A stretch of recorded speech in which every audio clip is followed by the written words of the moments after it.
안녕하십니까, 망고쌤입니다. 반갑습니다. 날씨가 많이 덥습니다.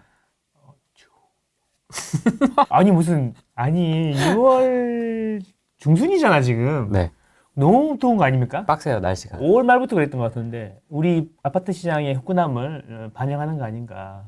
이렇게 빨리 올지 몰랐다. 아니 후끈한 겁니까? 아직 하락장입니다 라고 얘기하시는 분들도 있습니다. 그쵸? 하락장이죠. 서울 빼고는 뭐 하락장이라고 해도 뭐 틀린 게 아니죠. 크게 다르지 않죠. 네. 저는 서울만 이야기하잖아요. 서울도 하락의 연장이다. 2차 하락이 시작될 것이다. 데드캣 바운스의 시작이 아직 끝나지 않았다. 뭐 이렇게 보시면 그 이야기는 한 1년 전부터 들은 것 같은데 네. 그 시기가 계속 미뤄지는 이유가 뭔지 이제는 좀 측은하다. 특례 보금자리로. 그게 특례 보금자리론 때문에 정부가 억지로 가져가는 거다. 뽐뿌지. 그렇지. 네. 그 집이 왜 오르고 내리는지에 대한 이 근본적인 이야기보다는 이게 약간 선동. 정부가 태형건설을 살렸다. 왜 죽어가는 걸 죽게 놔둬야지 왜 살렸냐부터 해가지고 뭐 그렇지. 시장의 원리에 따라서 싹 정리할 건 정리하고 해야 된다. 시한폭탄이 연장되었다. 그런 데는 시장의 원리가 돌아가야 되고 이제 아파트는 시장의 원리가 돌아가면 안 되고 월세는 올리면 안 되고 5% 이전에 5%는 올려야 되고 그런 거지. 그렇죠. 무한갱신해야 되고 그 무한갱신해야 되고 내 집인지 남의 집인지 모르겠고 뭐 그런 식으로 해야 되는 거죠. 네. 그렇군요. 그러니까 그런 식으로 지금 분위기가 좀 더 하락을 강하게 주장하시는 분들은 목소리가 조금 더 커지셨고 이제 상승을 좀 주장하셨던 분들의 목소리도 조금 더 커졌고 이제 약간 강대강 이런 느낌입니다 지금. 그럼 뭐 그런 얘기 잠깐 해볼까요? 상승도 종류가 이제 두 가지가 있는 것 같아요. 대놓고 상승 항상 언제나 상승이 있잖아요. always, 올타임 상승이 있고 네. 예전에 이제 올타임 상승이던 사람들도 많잖아요. 대부분 그러잖아요. 그분들 중에 이제 아직 하락 상승은 아니다. 아직 타이밍이 아니다. 그 이유는 정부에서 아직 규제를 풀어주지 않았다. 정부는 경기가 되게 어려우면 규제를 푼다. 양도세 뭐 혜택이라든지 미분양 사면 혜택이라든지 네네. 뭐 그런 걸 해준다. 근데 지금 그게 안 나온 걸로 봐서 아직 하락이 아니다. 투자는 그럴 때 해야 된다. 그러니까 그때까지 기다려라. 이런 분들이 상당히 많은 것 같아요. 유튜브 듣는 것 같다. 그치? 맞아요. 몇 명 있어, 몇 분이 계신데. 맞아요. 근데 이제 저는 이렇게 생각하는 거죠. 저는 지금 분위기면 규제를 풀면 정권이 망할 것 같다. 정권이 망할 것 같다. 그 콘크리트 지지층이 있던 지난 정권이 그 0. 몇 프로 차이로 진 이유가 뭐냐? 부동산 때문 아니냐? 부동산 때문. 그렇죠. 부동산 때문 아니냐? 그러면 이 정권은 어떻게 될까? 만약에 이 정권에서 3년 남았죠? 네. 3년 뒤에 부동산이 폭등을 했어요. 그럼 어떻게 될까? 그러면 이제 안 그래도 지금 10명 중에 3명만 좋아한다는데 네. 되겠습니까? 안 되죠. 그죠? 다 알고 있단 말이지. 근데 이제 그런 거잖아. 너무 안 좋고 매수 심리도 없고 이래가지고 풀어줘도 안 되던 때가 있었죠. 그 2012년, 13년 이럴 네. 때 있죠. 네. 그때는 심리가 너무 주고 있었고 그 올랐던 기억이 너무 먼 기억이었어. 2006년 그때 한번 불처럼 오르는 걸 보고 경제 위기, 세계가 망한다 이런 느낌이 있었는데 지금은 이제 잠깐 코로나 때 폭등해가지고 이 기억이 아직도 1년, 2년 전의 기억이 아직도 남아있는 거지. 아련한. 남아있는 거지. 그래서 이제 그 소뚜껑 보고 놀란 것은 자라보고 놀란다. 자라보고 놀란 것은 소뚜껑 보고 놀란다고. 네. 요즘에 신문 기사가 되게 빠르잖아요. 그래서 어디가 오르네, 신고가를 찍었네 이런 이야기 나오면 옛날 그 생각이 자꾸 나서 마음이 벌렁벌렁 하는 거지. 그래서 이제 그러면 알아보게 되죠. 사야 되나? 그러면 알아보는 게, 그 다음 알아보는 게, 그러면 얼마쯤 되나? 내가 가고 싶은 데가, 얼마네? 그럼 대출이 나오나? 알아봤더니 대출 이자가 5%대에서 지금 3% 후반대까지 왔다. 신규 취급액 기준으로. 그러니까 어떻게? 지불 능력이 확 올라가잖아요. 네. 그러니까 이제, 그러면 사봐야겠다. 그러고 이제 슬슬 사기 시작하는 거죠. 어디부터? 좋은 데부터. 지금은 상급지 갈아타기를 많이 하시니까 대부분 그러시던데, 상급지 갈아타기를 많이 하시기 때문에 상급지 가격은 계속 오르고 우리 집은 안 팔리고 이런 상황이 계속 되풀이되고 있는 거죠. 다 똑같은 이야기잖아. 선생님 잘 알겠어요. 상급지로 가고 싶은데요. 상급지 가고 싶은 데는 5천만 원 1억씩 올랐고요. 우리 집은 팔리지도 않아요. 손님도 안 와요. 이게 한두 달 전 버전이고 지금은 보러 오는데 사지를 않네요. 그런데 사려고 했던 집은 이제 1억이 아니라 1억 5천이 올랐네요. 죽겠네. 현타 오네요. 그렇죠. 대출을 좀 더 알아보고 있습니다. 뭐 좀 좋은 방법이 없을까요? 아니면 깨보러라도 사놓을까요? 이런 분위기로 바뀌었다는 거죠. 그리고 이제 강남에서 오르던 게 한강 팔대장, 그 한강 팔대장 후대장 그런 한강변에 있는데 뭐 마용성, 광진구, 동작구, 마포구 이런 데로 이제 옮겨갔고 실제로 그런데 거래량이 높아요. 거래량이 높은데 신문에서는 다 이제 노원구의 거래량이 서울에서 가장 많다 이렇게 얘기하는데 네. 노원구가 서울에서 아파트가 제일 많아요. 그래서 거래량이 많은 거예요. 전체 세대수 대비 거래량을 봐야 되는 거잖아. 세대수 대비 거래량은 성동구나 광진구, 용산구 이런 데가 제일 높아요 지금. 세대수 송파랑 노원은 원래 아파트가 많아서 거래가 많이 되는 거고 세대수 대비 거래량을 봐야 되는 거잖아. 네. 그거는 광진구, 성동구, 용산구 이런 데가 높다는 거죠. 거기에 거래가 많이 되고 있다는 거죠. 그래서 계속 말씀드리지만 A, B, C가 있다. 오르는 순서가 있다. 조금만 이야기하면 참 이게 중요하고 쉬운 건데 말로 표현할 방법이 없네요. 어쨌든 좀 이따가 어쨌든 그래서 지금은 우리가 이제 마용성 이야기가 슬슬 나오고 광진구 이야기가 슬슬 나오지만 시간이 좀 지나면 이제 노도강 금강구 이야기를 몇 달 뒤에는 하고 있지 않을까 이런 생각입니다. 근데 이제 좀 시장을 보수적으로 보시고 좀 중장기로 경험을 해보신 분들은 네. 지금 상승을 좀 조심해야 된다.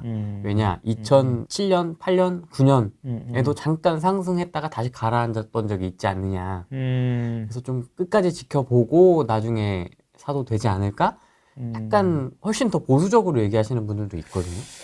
2010년에 잠깐 반등했다가 그 다음에 10, 11, 12 이렇게 계속 떨어진 거를 이야기하는 거죠. 13까지 떨어졌다. 4년 정도 내렸다. 그러니까 우리가 내린 지가 이제 1년도 안 됐는데 3년 정도는 에너지를 축적하는 시간이 필요하지 않냐. 그 이야기의 기저에 있는 거는 이제 전세 사이클 이론이죠. 들은 것 같다. 전세가 올라줘야지 매매가 오른다. 이런 이야기인 거죠. 그렇죠?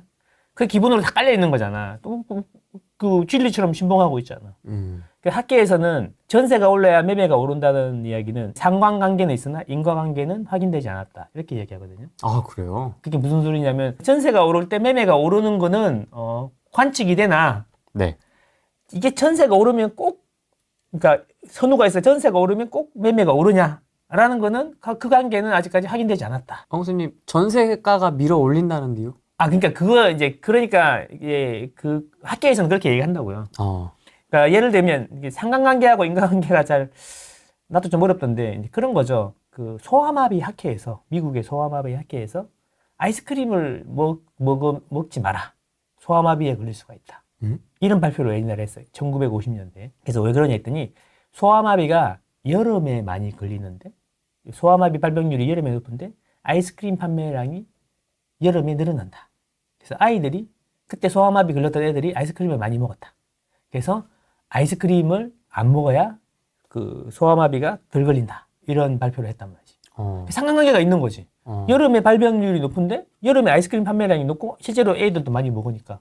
근데 알고 봤더니 아무 관계가 없는 거야. 그냥 소아마비 여름에 잘 걸리는 거고 그다음에 아이스크림이 여름에 잘 팔리는 거였어. 그런 거죠. 근데 이제 여름만 되면 소아마비도 발병률 높고 아이스크림도 이게 상관관계. 인과관계는 아이스크림 먹어서 소아마비 걸리는 거 이런 거죠. 근데 이제 전세가 올라서 매매가 오른다. 꼭 그런 건 아니다라는 이야기를 하고 싶은 거지. 그 이야기를 해서 그러면 전세가 올라도 니는 매매가 안 온다는 이야기냐. 그게 아니라 그 논리로 설명을 하게 되면 전세 가격이 더 올라야지 매매를 밀어 올리게 된다. 그러니까 2, 3년 더 기다려야 된다라는 근거인 것 같아. 그런 것 같아. 그분들 디스하는 게 아니에요. 제 생각을 이야기하는 거예요. 자, 제 생각을 하는 거. 안 그래도 상승 별로 사람 있지도 않은데 몇 명 사이에서 디스하고 그러면 안 되잖아. 분열로 하면 안 되니까. 그러니까 제 의견. 이게 이 시장을 설명하려다 보니까 나도 그래 전세 밀어 올라서 매매가 올랐으면 좋겠어. 근데 시장을 설명하다 보니까 이제 우짱하는 이야기고 이제 이런 이야기지. 네. 예전에는 4년 지나서 전세가 충분히 오르고 매매가 올랐는데 네. 지금 벌써부터 전세가율이 그때 55%부터 스타트했거든. 네. 그때부터 전세도 오르고 매매도 같이 올랐거든요. 근데 물론 전세가 더 빨리 올랐죠. 지금도 마찬가지로 전세도 오르고 매매도 오르고 있다는 거지. 수도권 쪽이. 그렇죠? 근데 전세가율이 지금 51%라는 거죠. 51. 그러니까 이제 한 3년 정도 에너지를 축적해야 되는데 네. 축적이 안 됐음에도 오르는 이유가 뭐냐, 이걸 어떻게 설명할 거냐라고 하면 지금은 설명할 수가 없잖아. 3년을 기다려야 오르는 건데, 전세가 더 올라야 오르는 건데, 옛날처럼 생각하면은. 그냥 시장이 바뀌었다는 거지. 나는 다르게 생각한다는 거지. 지금은 실수요자들 위주로 시장이 돌아가다 보니까 그런 게 아닌가라는 생각을 추측을 해보는 거예요. 왜 데이터로 뭐 내가 검증을 할 수가 없잖아. 뭐 데이터를 어떻게 뭐 어디 데이터를 어떻게 갖고 와서 검증해야 될지 잘 모르기 때문에 추측을 하는 건데 이런 거죠. 투자자들은 갭이 높아야 집을 삽니다. 그게 효율이 훨씬 좋거든요. 5천만 원짜리 갭 1억으로 2개 사는 게 효율이 더 높다는 거지. 그치 하나 사는 것보다. 근데 지금은 투자자들이 들어올 수 있는 시장은 아니잖아요. 네. 취득세 문제 때문에. 그래서 실수요자 위주로 돌아가는 거잖아요. 이거를 빼면은 빼면은 지금 시장이 설명이 안 되는 거지. 2013년하고 2024년하고 그때랑 지금이랑 같은 건 뭐고 다른 건 뭐냐라고 하면 다른 거는 투자자들한테 진입장벽이 너무 높다는 거지. 그래서 실수요자 위주로 돌아간다는 거지. 이렇게 설명을 하면 거래량도 설명이 돼. 7, 8천 거래가 되는 게 왜 4천 건만 거래가 되냐. 투자자가 쑥 빠지고 실수요자만 거래가 하니까. 근데 전세가율이 아직도 더 안 높아졌는데 3년 정도 충전하는 시간이 필요한데 왜 지금부터 미리 오르냐. 라고 설명한다 그러면은 이런 거지. 그때는 실수요자들은 전세 가율이나 캡이 중요한 게 아니잖아요. 5억짜리에서 8억짜리로 가는 거죠, 그냥. 내가 지금 살고 있는 집의 가격이랑 이사갈 집의 가격이 중요한 거지. 그 차액을 어떻게 벌충을 할 수 있냐, 없냐, 충당을 할 수 있냐, 없냐, 대출로 충당이 되냐, 안 되냐. 이런 거지. 이게 약간 시장에 매매를 하는 그게 다르다는 거죠. 아니, 55% 전세가율이 55%라서 그러면 비용이 너무 증가했기 때문에 집을 산다? 이건 아니지. 왜 10억짜리가 5억 5천 한다는 얘기인데 만약에 실거주 입장에서 보면은 10억짜리 집을 살라 그러면 풀로 대출을 받는다 그러면 그 내는 비용이 전세 대출 받아서 하는 비용의 2배나 되는데 누가 그거를 비용 때문에 집을 사요. 그 이야기는 뭐 7, 80% 돼가지고 앞으로도 2년 뒤에도 더 오를 것처럼 더 올라가지고 거의 매매 육박해야지 비용 때문에 갈아탄다고 얘기할 수 있는 거지만 충분히 비용의 문제가 아니라 지금은 기대 수익률의 문제라는 거죠. 기대 수익률. 기대 수익률이 되게 높은 거지. 그 이유는 2021년에 잔흔이 남아있어, 아직도. 잔흔. 그렇지. 그 생채기가 남아있는 거죠. 상처. 그때 내가 집을 못 사가지고, 내가 이렇게 됐어. 회사에서 가갖고 나보다 어린 대리한테 무시받고 집 없다고. 그래도 나는 그분들을 믿고 안 샀는데, 정권을 믿고 안 샀는데, 깎아준다 그래서, 내려준다 그래서 안 샀는데, 와이프한테도 한 소리 듣고. 집에 내려가면은 아빠 왔다 그러면 아무도 걔밖에 안 나오는데 택배 왔다 그러면 전부 다 나오고 이런 상황이 된 거지. 그러니까 이거 그래서 얘기를 하는데 제 이야기는 그런 거죠. 2013년의 시장하고 2024년의 시장은 같은 것도 있고 다른 점도 많다. 가장 중요한 거는 실수요자 위주로 돌아가기 때문에 좀 더 낮은 전세가율에서도 자꾸 그 전세가율에서도 이제 기대 수익률이 크기 때문에 사는 것 같고. 근데 왜 지금부터 한 4, 5, 6 지금 계속 좋아지고 있거든요. 분위기가 서울 기준으로. 네네. 그럼 왜 지금부터 집을 사야겠다라는 결심을 한 걸까요? 실수요자 입장에서는? 일단은 특례보금자리로는 1, 2%잖아요. 네. 이제 그 특례보금자리론으로 집을 사잖아요. 네. 그러면 이제 그 이야기잖아. 특례보금자리론 때문에 집이 많이 올랐습니다. 그래서 어느 이제 하락론자가 나와가지고 특례보금자리론 때문에 그런 거지. 지금 정부가 합쳐져서 그런 거다라고 이야기하니까 진행자가 이런 질문을 했어요. 그러면 강남에 20억짜리 집은 왜 오르는 거죠? 그랬더니 행세수술을 하더라고요. 행세수술 하는 것처럼 보이더라고요. 그렇죠? 이런 거잖아요. 9억 이하를 사고 9억 이하를 사면 9억 이하 집을 판 사람들이 있겠네. 그렇죠. 그럼 그 사람들은 9억을 받아서 뭘 했을까? 12억짜리 가죠. 그렇지. 12억, 13억짜리를 샀겠지. 그동안 꿈에 그리던 동네로 갔겠지. 네. 아이들을 위해서. 그렇죠? 그 다음에 그러면 12억, 13억짜리를 판 사람이 또 있겠네. 네. 만약에 이게 다주택자라면 상관없지만 실수요자라면 그걸 또 사가지고 또 우리의 지금 꿈은 뭐예요? 상급지로 가는 거잖아요. 이제 한강을 한번 건너볼까? 떨리지만 막 이런 느낌이잖아요. 네. 그렇죠? 그래서 그런 식으로 해서 이제 연쇄적으로 거래가 팍팍팍 일어나기 때문에 그런 거죠. 특례보금자리론 효과가 분명히 있고 물론 특례보금자리론에서 출발한 파도가 20억짜리로 바로 타다다닥 연쇄적으로 갔을 수도 있고 중간에 15억짜리인데 현금이 많으니까 그냥 20억 샀을 수도 있고 하지만 어쨌든 특례보금자리가 역할을 많이 한 거는 맞다라고 저는 봅니다. 속도가 진짜 빠른 것 같아요. 뭐 이렇게 근데 이제 바뀔 수가 있나? 요즘에 저도 유튜브에서 얘기했지만 제가 생각하는 것보다 시장이 되게 빠르게 움직인다. 진짜 빨라. 저 3월달에 나왔을 때 저는 많이 마음이 떨리는데 여러분은 안 떨리나요? 막 이런 얘기 많이 했잖아요. 그때는 이제 이 정도 할 거라고는 생각도 못했거든. 근데 이렇게 빨리 움직이는 이유는 오면서 생각해봤지. 또 물어볼 것 같아서 정보의 전달 속도가 빨라졌기 때문이 아닌가 그런 생각이 드는 거죠. 전달의 그 정보 SNS라든가 유튜브라든가 이런 게 나오면서 정보의 전달 속도가 되게 빨라졌잖아요. 근데 그거는 인프라지. 정보를 빨리빨리 전달할 수 있는 인프라고 그 위에 올라가는 정보들이 되게 디테일해졌다는 거지, 옛날보다. 어디 아파트가 언제 얼마큼 거래되고 오늘은 얼마가 거래돼서 얼마가 올라서 거래가 됐다. 또는 카톡에 뭐 소장님께서 점심을 못 먹을 정도로 열심히 일을 하고 있더라. 집에 들어가는 길에 보니까 9시인데 부동산에 불이 켜져 있고 사람들이 왔다 갔다 하더라.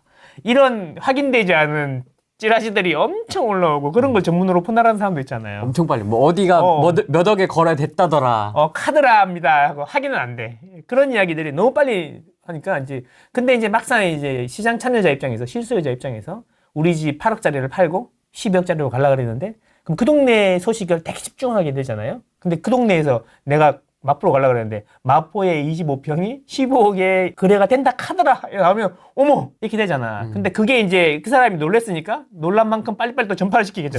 여보야 여보 막 이럴 거 아니야. 정보의 전달 속도가 빠른 그 SNS라는 인프라에 올라가는 그 정보들이 되게 디테일해졌고 많아졌다. 그래가지고 사람들이 이제 더 빨리 반응을 하는 것 같아요. 포인트는 그런 거죠. 이제 그래도 빨리 급하게 오르진 않을 거다 이런 이야기입니다. 서서히 오를 거다 이런 이야기고 오르는 데는 순서가 있을 거다 그런 이야기를 드리고 싶어요. 너무 흥분하지 마라.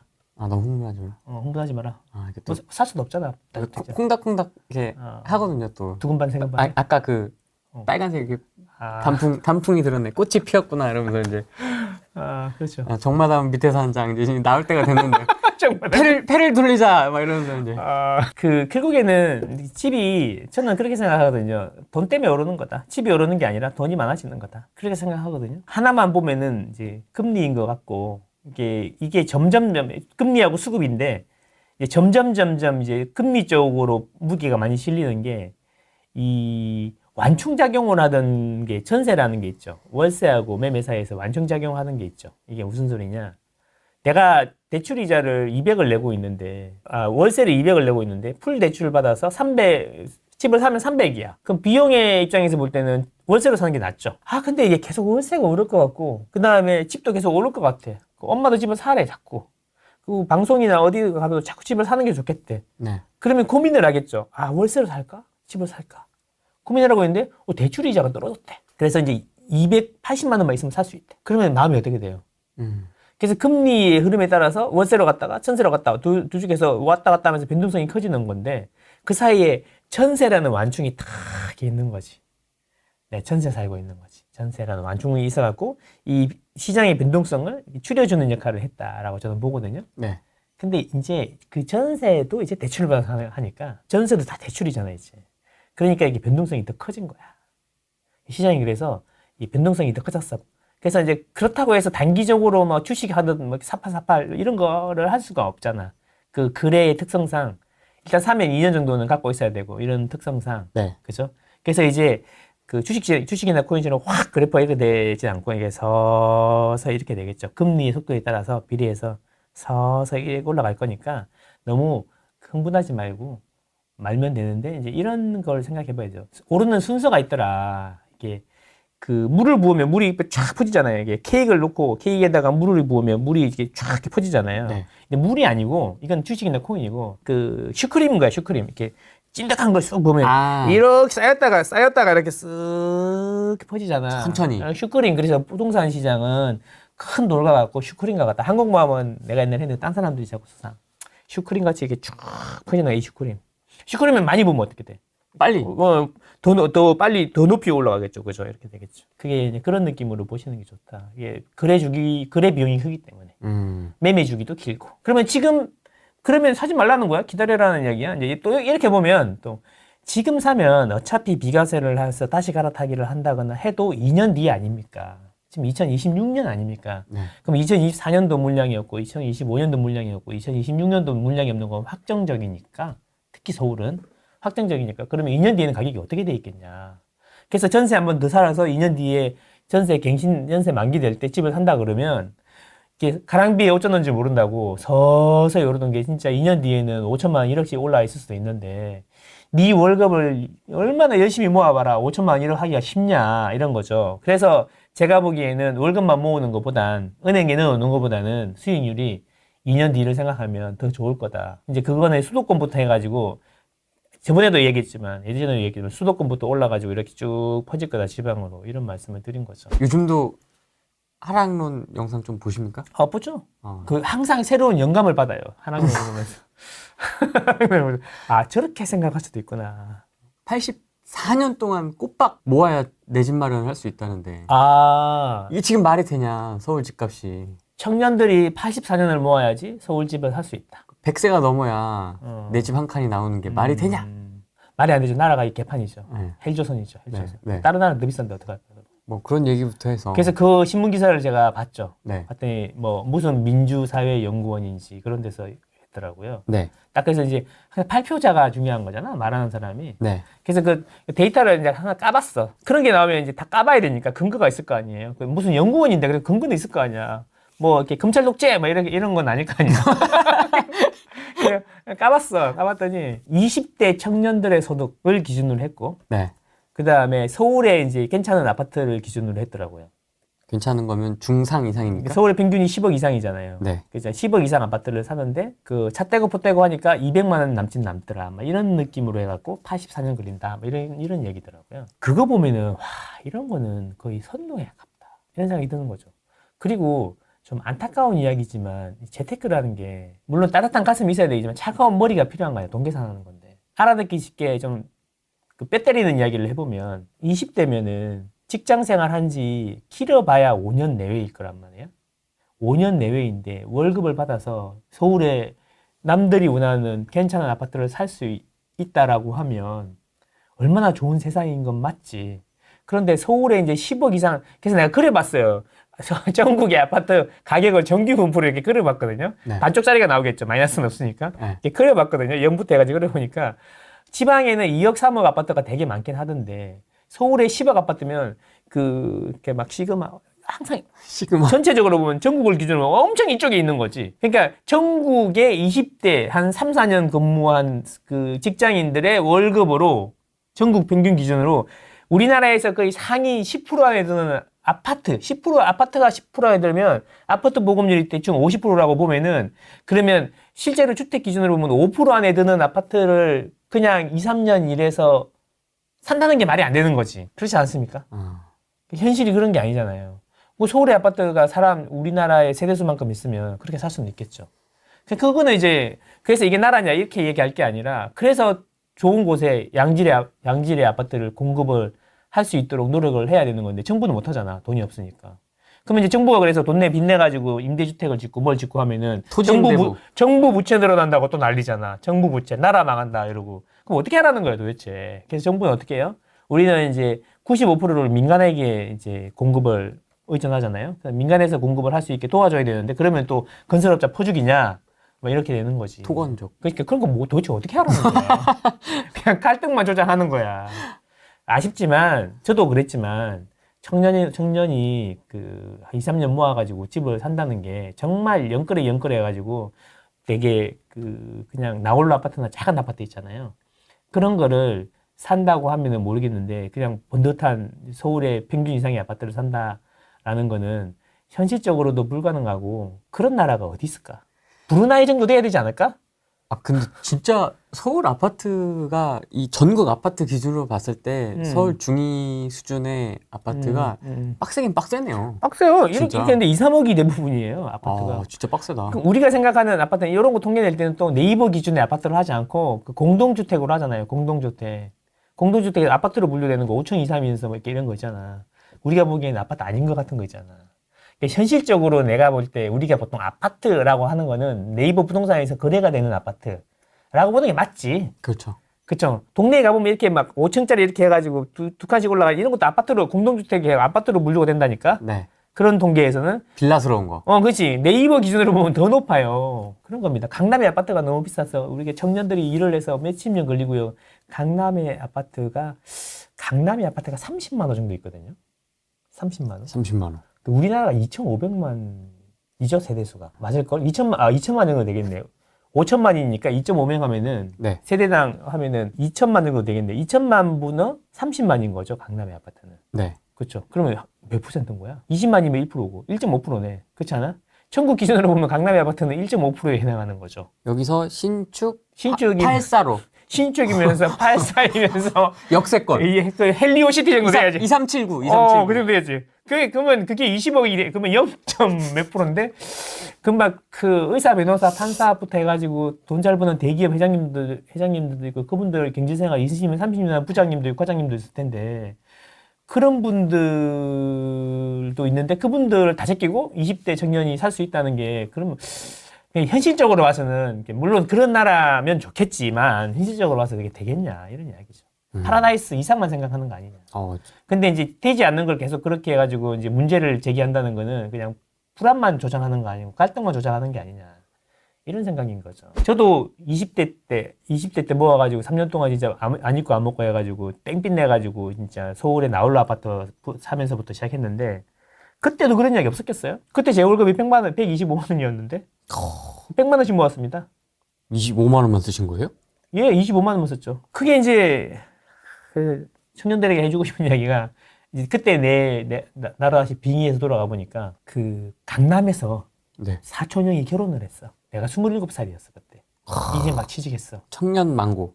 그래서 이제 정기공제회관이라고 있어. 그 청담동인지 노현동인지 신사동인지 모르겠는데 그게 정기공제회관이라는 데서 결혼을 하는데 결혼식장이 보통 높잖아요. 친구가. 그때는 결혼하는 사람들이 많으니까 막 그 결혼식장에서 안 하고 이제 그런 회관에서 이런 데서 많이 했거든.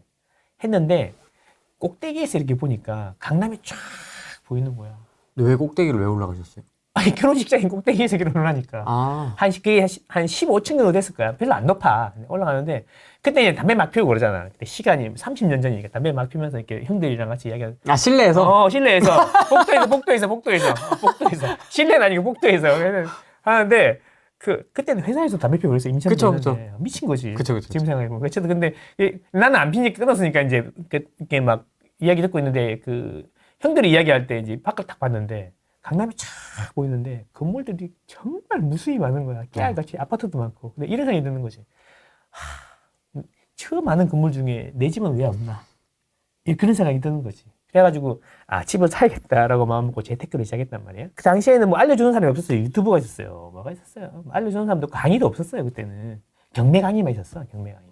맨날 경매책만 봤지. 근데 생각을 해보니까 재테크를 하려고 그러니까 뭘 해야 되냐. 그러니까 아침 행인가. 그때 또 성공하는 7가지 습관 이런 게 유행이었다. 엄청 봤다. 진짜 미친 듯이 봤다. 미라클 모닝. 근데 뭐 되는 게 없어. 아침에 일찍 일어나는데 졸라 피곤해. 죽겠어. 그래서 아침에 일찍 일어나는데 할 게 없는 거지. 아침에는 일찍 일어나는데 뭘 하라는 거야, 도대체. 그래서 책을 읽는데 책이 졸리잖아. 서서 봤어. 집에서 아침에 일어나고 서서 책을 보는 거지. 막 학교에서 졸리면 뒤에 나가 서서 보잖아. 그런 것처럼 집에서 막 해야 되니까. 그 정도로 열정적이었단 말이야. 근데 어느 날 이런 걸 본 거지. 책에서 봤는데 야, 가계부를 써라. 가계부? 뜬금없게. 아니, 투자를 해야겠는데 무슨 가계부야. 지금 차트책을 사갖고 차트를 보고 지금 10배 오르는 주식을 찾아가지고 1년 만에 10배, 100배를 튀겨야 되는데 지금 뭔 소리야. 에코프로 찾아야 되는데. 그러니까 이래야 되는데. 근데 가계부를 쓰라는 거야. 그래서 안 그래도 주식이 자꾸 망해가지고 기분이 안 좋은데 조금 해봤는데 막 25억 되는 차트 투자법 이런 거 있잖아요. 그런 거 했는데 딱 보니까 이런 게 있는 거지. 현실적으로 생각을 해봐라. 네가 들어오는 수입, 시드머니가 있어야지 뭘 할 거 아니냐. 종잣돈이 있어야지 뭘 할 거 아니냐. 종잣돈을 모아서 해야지. 그럼 종잣돈을 어떻게 모으는 거냐. 그럼 현실적으로 생각해봐라. 네 월급을 계산해보고 네 월급을 한 달 동안 어디에 쓰는지 한번 적어봐라. 적으면 두 가지가 있다. 지출이라는 게 있는데 지출이 고정 지출이 있고 변동 지출이 있다. 고정 지출은 어쩔 수 없이 써야 돼. 핸드폰, 밥값, 전화요금. 그다음에 그 전화요금이라 그다음에 그 교통비 이런 거 있잖아요. 그 어쩔 수 없이 써야 되는 거고 나머지는 유흥비, 뭐 취미생활 막 이런 거잖아. 그래서 그렇게 한번 쫙 써봐라. 그래서 써보면 변동 지출 중에서 큰 거부터 줄이면 된다. 그러면 저축액이 늘어나고 저축액이 늘어나면 종잣돈을 뭐 모으는 시간이 빠르다. 그래서 그때 유행하는 10년 10억 만들기, 짠돌이 재테크 이런 게 유행이었거든요. 그래서 그런 거 써봤지. 써봤더니 돈을 이제 변동 지출은 거의 다 줄였는데 고정 지출이 문제인 거야. 밥값, 교통비 이런 게 문제인 거야. 생각했지. 요거는 줄일 수가 없네. 그래서 어떻게 하기로 했냐면 혼자 살았으니까 회사에 앞으로 이사 가서 끌어 다녔어. 교통비도 치다 보면 10만 원 나오잖아. 교통비가 안 나오더라고. 근데 월세가 올라가는 거 아니에요? 월세가? 아니 월세가 올라가는 게 아니고 그 월세는 제일 싼 걸로 들어가야지. 싼 걸로 들어가야 되는데 그 당시에는 누나하고 동생하고 같이 살았거든. 서울에서 셋이. 그러니까 누나한테 밀붙어 가지고 살았지. 그래서 이사를 갔어요. 이사 가니까 이제 차비가 안 되잖아요. 그 다음에 도시락을 싸다녔어요. 아침에, 야, 우리 누나, 동생한테 이제 그 도시락을 싸가야 된다. 그래서 이제 뭘 싸야 되냐면 애호박 있어요. 1,000원 한 거 있거든요. 그거 사와가지고 계란에다가 밀가루 태워가지고 부친 게 해가지고. 이렇게 전같이? 그렇게 해서 한 거야. 그래서 이제 혼자 그걸 먹는 거지. 점심 때요? 혼자 먹는 거지. 그리고 이제 끝나고 올라가고 책 보고 그랬죠. 그래서 혼자 하니까 좀 그렇더라고. 그래서 아이디어를 낸 거야. 야, 우리 재테크 모임을 해보자. 그래갖고 이제 부서원들을 모아가지고 재테크 해야 되잖아. 도시락 싸서 도시락 먹고 끝나고 나면 같이 이야기도 하고 이런 게 하자. 5명을 모았어. 그래서 어떻게 했냐면 반찬 싸우기 힘들잖아. 그러니까 너는 김치, 나는 그거 애호박 무침, 너는 뭐 이렇게 해서 5천 반찬이 되잖아. 5명이. 그렇게 해가지고 했죠. 그렇게 해서 한 달에 100만 원씩을 저축을 하니까 1년 넘으니까 2천만 원이 되더라 이거지. 맞잖아. 그죠? 2천만 원이 넘더라 이거지. 그래서 그 2천만 원으로 이제 땡빛을 내가지고 이제 집을 산 거죠. 그 시절에 말단 직원이 점심을 따로 먹는 게 쉽지 않았을 텐데. 아니, 괜찮은 회사였네요. 나는 그게 있었으니까. 목표가 있었으니까. 부장님, 저는 따로 먹겠습니다. 이거잖아요. 우리는 IT 부서고, 우리는 그때도 이제 그 전산실이었기 때문에. IT는 조금 다르다, 분위기가. 그렇지. 넥타이 안 메고 다녔어. 약간 독립부대잖아요. 그렇지. IT는. 그리고 우리는 본사에서 따로 나와 있었어. 강남역에 있었어. 본사는 역삼에 있었고. 그래가지고 이제 돈을 모았는데, 이제 그때 1억 8,500짜리 아파트를 삽니다. 하는데 이제 전세 1억 끼고, 조흥은행이라고 있었어요. 조흥은행. 조흥, 100년. 맞아. 조흥은행에서 후순위 대출 5,600만 원 받고, 내 돈 2천만 원 태우고, 그리고 이제 회사에서도 이제 그 집을 사면 대출을 해줬어. 1, 2%에. 얼마 안 됐어. 그거 하고, 아는 사람 돈 땡기고 이래서 샀죠.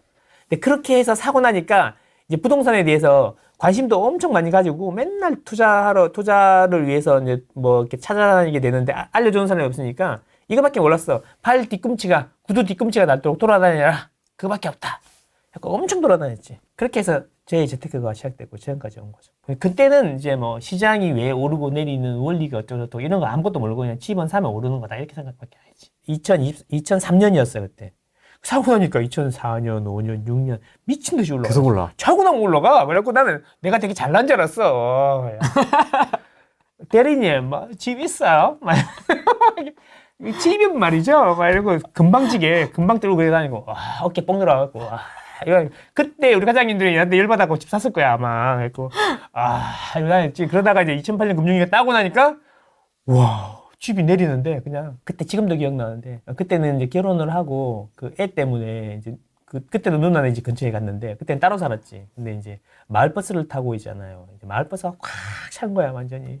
마을버스를 타고 이제 그 손잡이 있잖아요. 그걸 두고 이러면서 오는데 라디오에서 오늘은 뭐 CDS 프리미엄 이런 거 들어봤어요? CDS 프리미엄이 어쩌고 우리나라가 어떻고 이자가 어떻고 나라 망한다는 소리만 계속 하고 있는 거야. 이러면서 막 타고 하면서 식빵 이러면서 내가 뭘 잘못한 거지 도대체?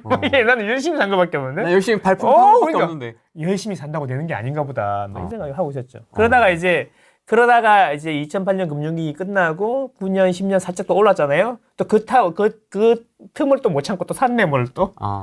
그리고 이제 2010, 11, 12, 13이 다 내렸죠. 그래가지고 현타가 시게 와가지고 집은 안 되나 보다. 그래서 커피숍을 해야겠다 이래갖고 회사 다니면서 커피숍하고 미스터 도넛.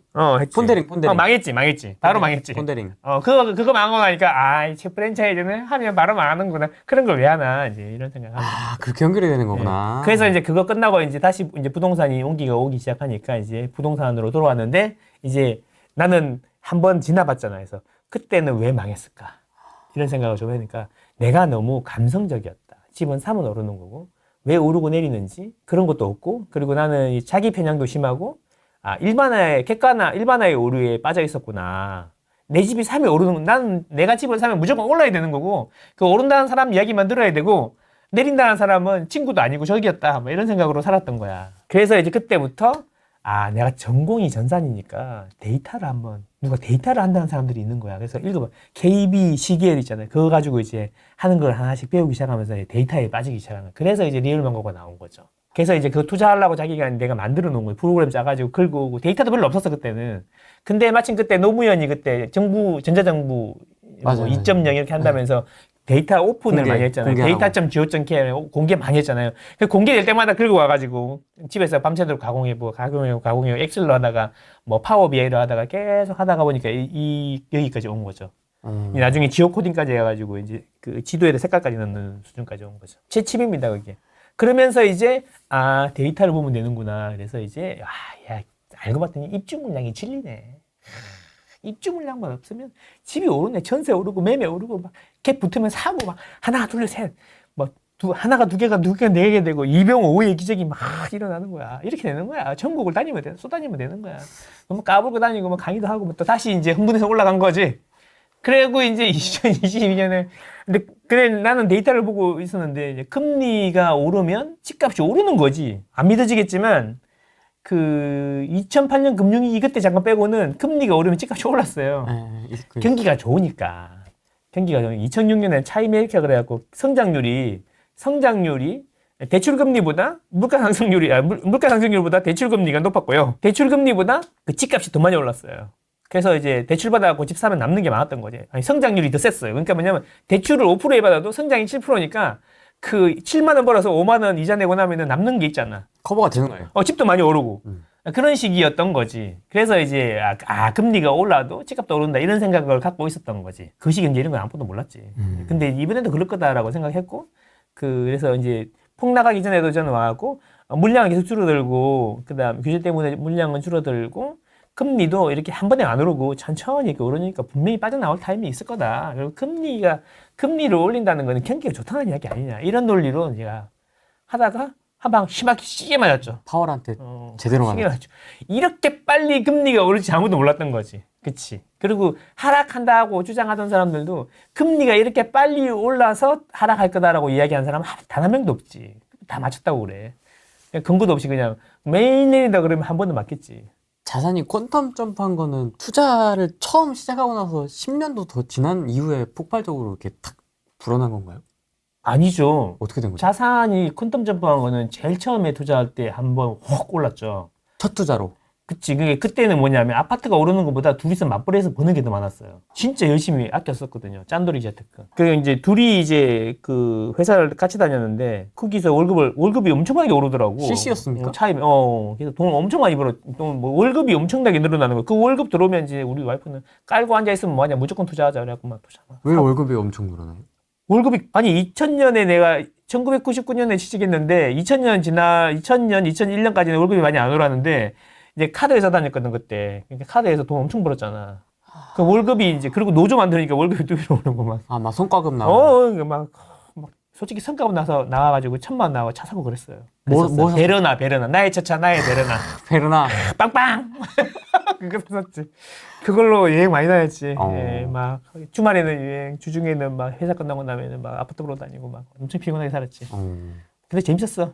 피곤한지 모르고 살았지. 근데 재밌었는데. 그래서 2022년을 지나고 나면서 이제 2023년부터는 이제 금리를 보게 된 거죠. 그래서 지금 이렇게 보면은 두 번의 사이클을 지나고 세 번의 사이클을 지나가고 있는 동안에 나의 시장을 보는 뷰가 계속 수정되고 업데이트되고 있는 거죠. 근데 또 이번에 장 지나고 나면 또 어떻게 또 뭔가 또 수정이 될지 모르겠지만 이제 큰 틀은 잡힌 게 아닌가 대충 이렇게 생각하고 있는 거죠. 그래서 이제 보고서나 논문 같은 걸 찾아보니까 이제 금리 영향에 대해서 논문 같은 게 되게 많던데 이제 금리 영향이 2008년 이후에는 금리하고 부동산 가격하고 상관없이 부동산 가격이 올랐고 2008년 이후부터는 금리의 영향이 절대적으로 커지고 있다라는 보고서를 내가 봤거든. 근데 그걸 듣고 나서 생각해 보니까 이제 전세까지 대출을 받아버리니까 변동성이 더 커지고 금리 영향이 더 커지는구나, 아파트 시장이. 그래서 이제 금리라는 걸 집중해서 봐야 되는구나.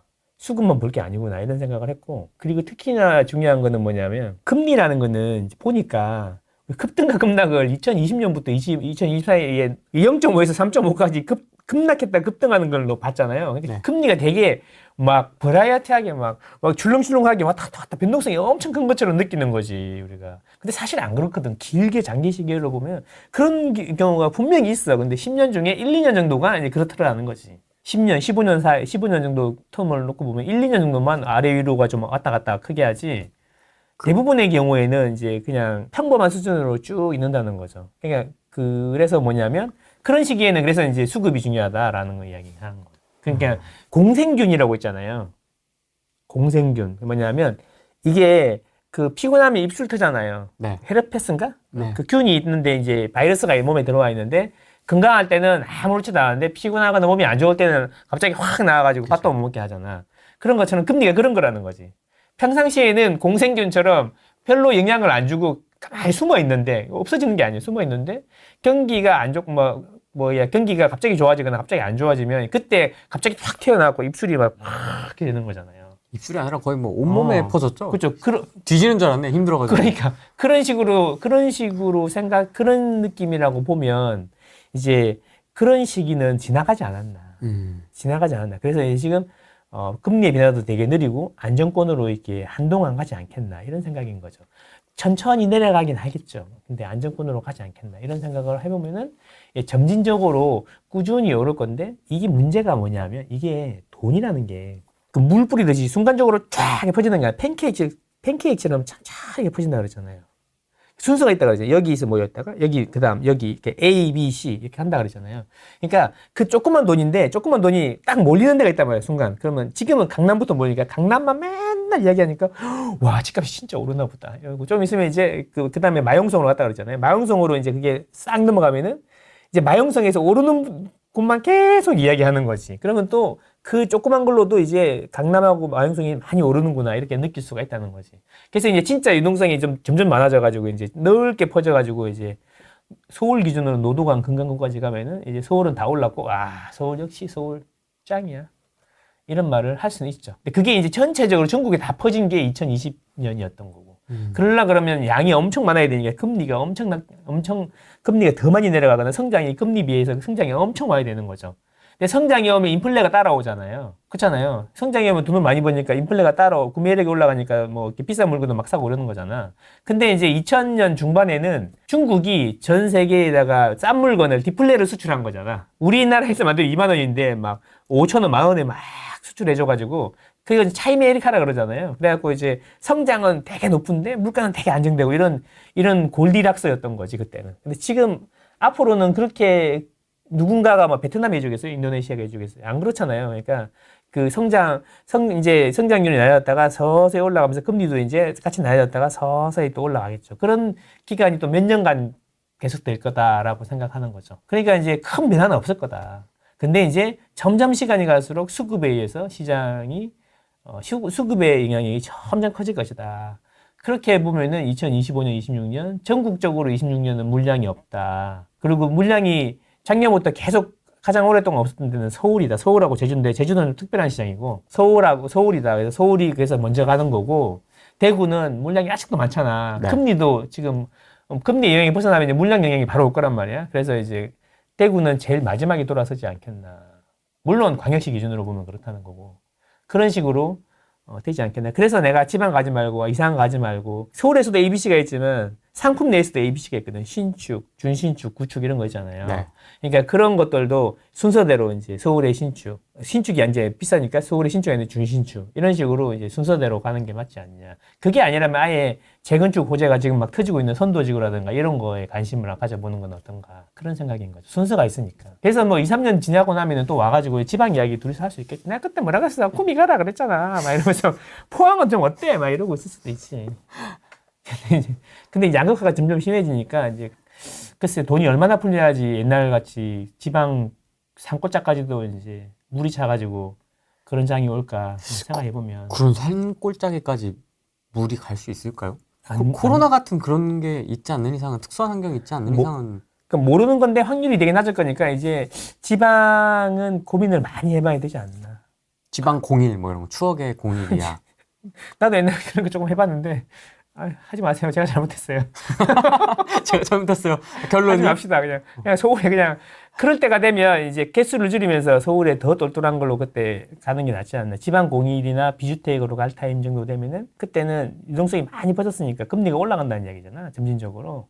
그러면 그때는 그 변두리 거를 정리를 해서 또 다시 뭉쳐가지고 좋은 데로 가 있어야 되지 않나. 그런 식으로 해서 계속 타이밍이 올 때마다 계속 안쪽으로 가야 되지 않냐. 그게 인구 소멸의 시대에 그 헬조선 폭망이 아니라 투자의 방법이 아닌가 이런 이야기다. 자, 부동산 시장 이야기 해볼게요. 지금 분위기가 어떤지 한번 해볼게. 네. 자, 제일 중요한 게 금리죠. 지금은 금리가 이제 시장을 지배하고 있는 거니까. 근데 이제 ECB가 금리 인하 했잖아. 그럼 이제 20위가 했으니까 한원은 고민이 깊어진다. 이런 이야기. 근데 한원도 옛날처럼 그 외국 눈치를 많이 안 보는 것 같아. 창대래공 씨가 똑똑한 것 같아. 우리 상황 봐서 되면 한다. 부동산만 보지도 않는다. 이런 이야기잖아요. 옛날 스토리였으면 한국이 미국보다 높아야 되거든요, 금리가. 말이 되냐? 환율 지금 떡상 간다. 막 이러면서.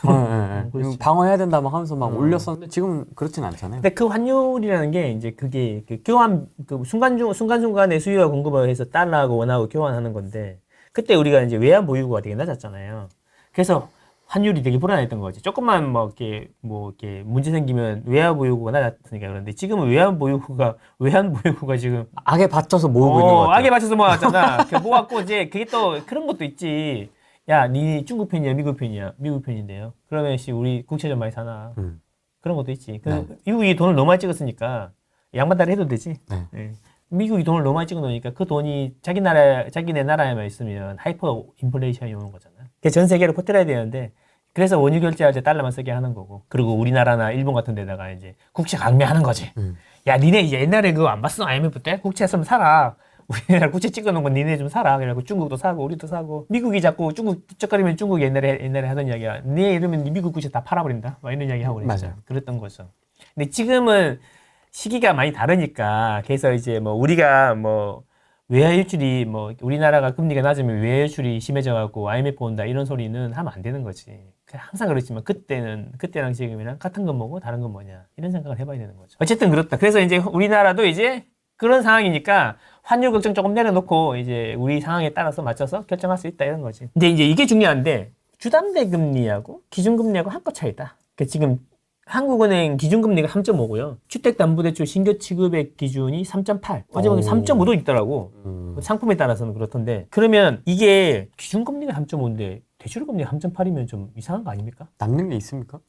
아니 근데 3.5일 때 제일 높을 때가 5% 정도였는데 지금 기준금리 하나도 안 내려왔는데 3.8이면 어떻게 하자는 겁니까? 그런 거잖아요. 조달하는 곳이 다르겠지. 그 돈을 뽑아오는 데가 다르겠지.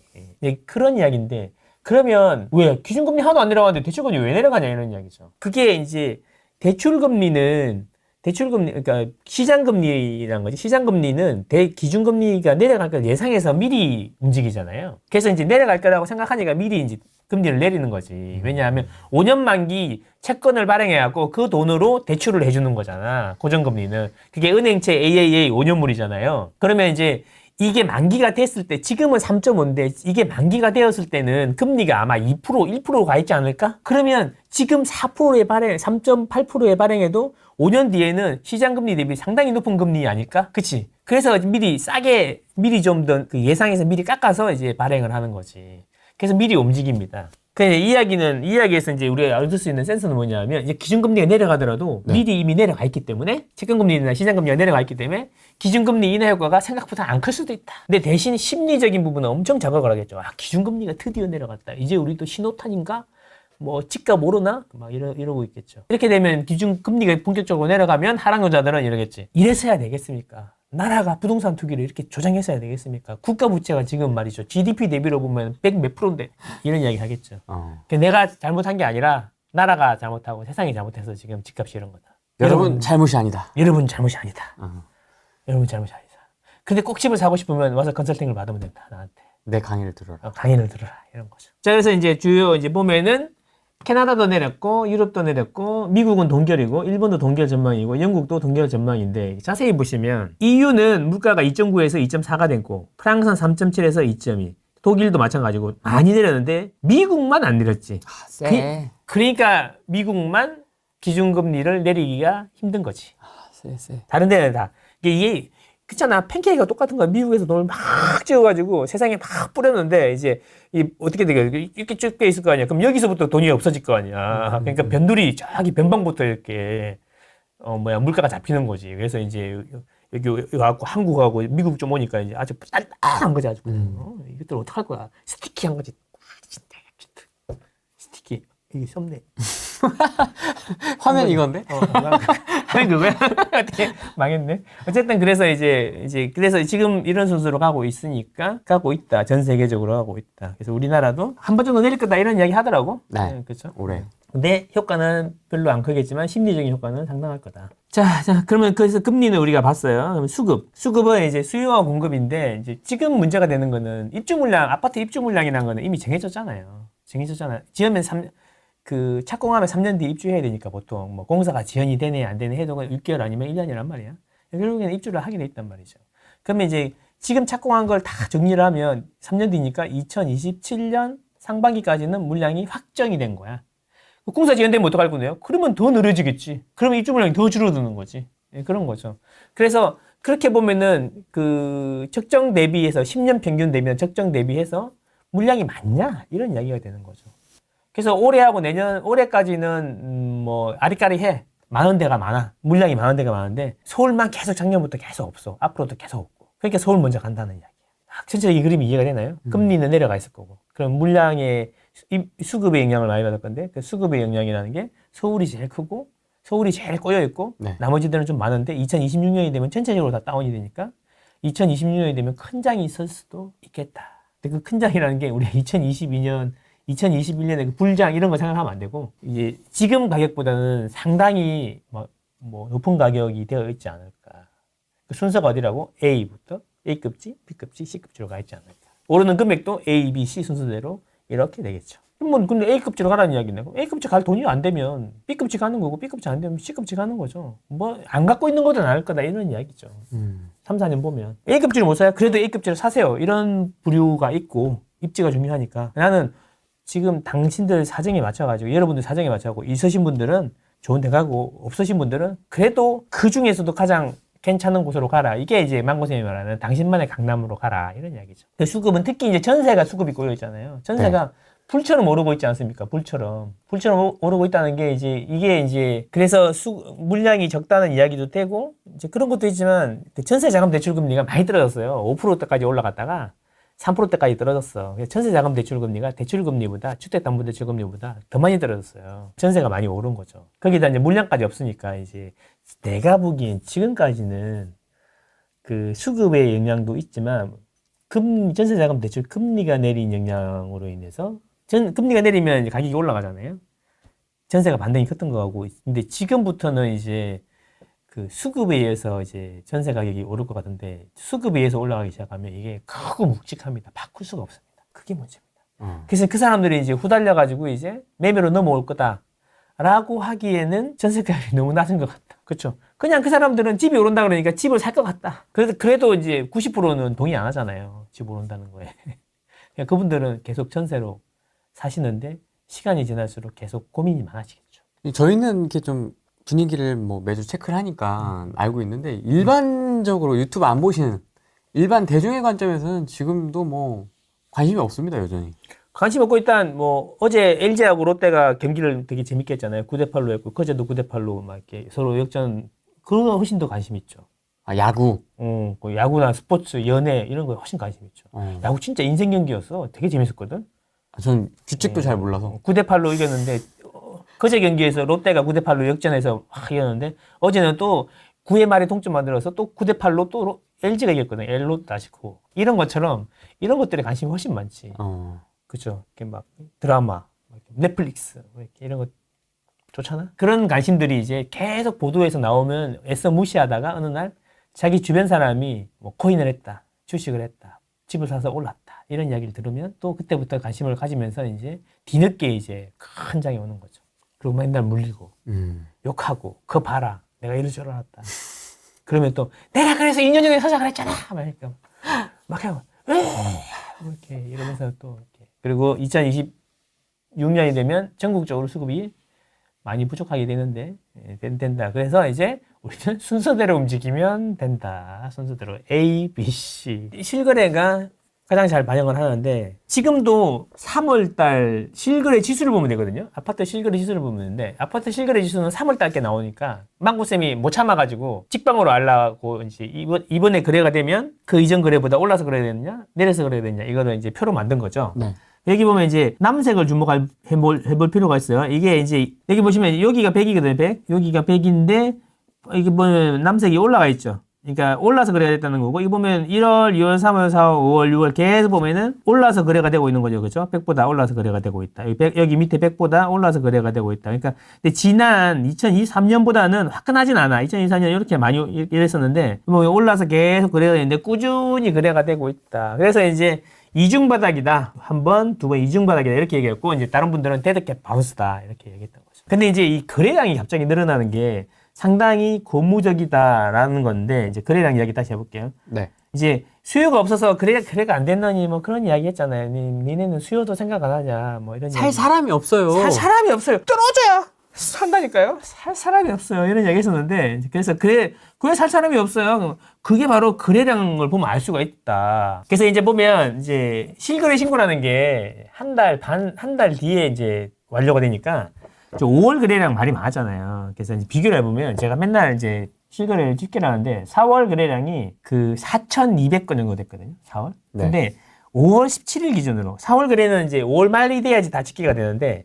우리 미리 알고 싶잖아. 얼마가 될지. 네. 그래서 이제 5월 17일 기준으로 보면은 3,800건이었고 4월은. 5월 거래량은 비슷하게 6월 16일 기준으로 보니까 4,251건이더라. 그러니까 아직 얘는 13일 정도 남았고 얘도 13일 정도 남았는데 5월 거래량이 4월 거래량에 비해서 400건 정도가 많더라. 그리고 또 더군다나 5월은 5월은 빨간 날이- 어린이날 우리들 세상 좀 있었죠. 그렇죠. 빨간 날이 많았죠. 그래서 6월 초에 말씀드렸던 게 이거 4,000건 후반까지 갈 수 있겠다. 그런 이야기 들었던 거죠. 그래서 이제 뭐 그래 봐야 아직 옛날 평균이 5,700건인데 뭐 어쩌고 저쩌고 4,200건이 어쩌고 저쩌고 그런 이야기 이게 3년 만에 제일 많은 거다. 투자자들의 수요가 빠지고 실거주자만으로 뭐 4,000건 후반 거의 5,000건까지 가는 거면 평균 5,700건 대비해서 보면은 실거주자만으로 이렇게 이 정도 거래 나오면은 상당히 많이 나온 거죠. 되게 심리적으로도 회복이 좀 많이 됐다고. 그러니까 이렇게 그래서 내가 야 이게 생각보다 빨라요. 빠른데 6월이 기대가 된다. 6월은 전통적인 비수기인데 비수기죠. 어떡하죠? 사요? 사요? 나는 취득세가 없어가지고 아빠 사요. 실수요자 사요? 저는 제 수업 들으러 오시는 분들 있으면 어디 지역이 지금 물 들어오니까 빨리 사라 이런 얘기 많이 하죠. 저 되게 놀라운 사실이 음. 망고쌤 동시 시청자 수도 최고입니다. 몇 명입니까? 750명입니다. 700. 와 오늘 좀 찍어줘야 되겠네.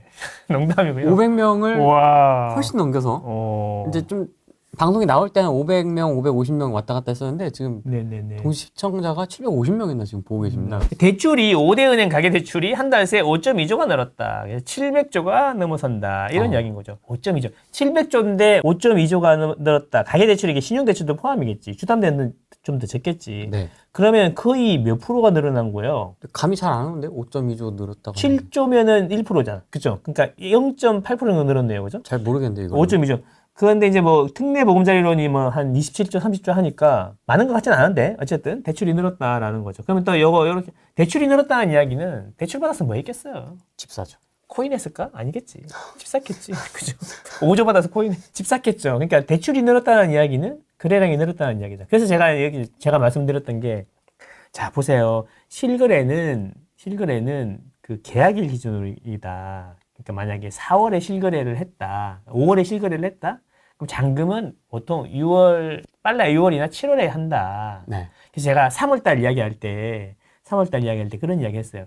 3월 거래가 늘어났다는 이야기는 3월달에 계약을 많이 했다는 이야기니까 대출은 5월달에 많이 늘어날 거다. 한 2달 뒤에 잔금하니까. 그래서 실거래 건수는 대출의 선행지표다. 그지? 그러면 5월달에 거래가 많이 늘었다는 이야기는 7, 8월? 6월, 7월도 대출이 많이 늘었다는 이야기가 된다. 보나마나 이제 6월, 7월 되면 이런 이야기 나오겠죠. 가계 대출이 늘었다. 대출을 많이 받았다. 이런 이야기 하면서 부채 비율이 또 나오는 얘기 항상 부채 비율이 높아서 GDP 대비 부채가 높아서 큰일이다. 위험하다. 위험하다. 그래서 금리 인하해도 되겠냐. 이런데 금리 인하하면 나라를 생각 안 하는 것들이다, 다들. 이게 나라냐. 또 이렇게 가는 거죠. 이게 나라냐? 이제 감정이 호소하는 거죠. 네, 이게 나라냐. 뭐. 어떤 또 이런 이야기가 있다. 지금 거래가 없다는 이야기는 수요가 없다는 이야기다. 그리고 가격이 떨어져야 산다.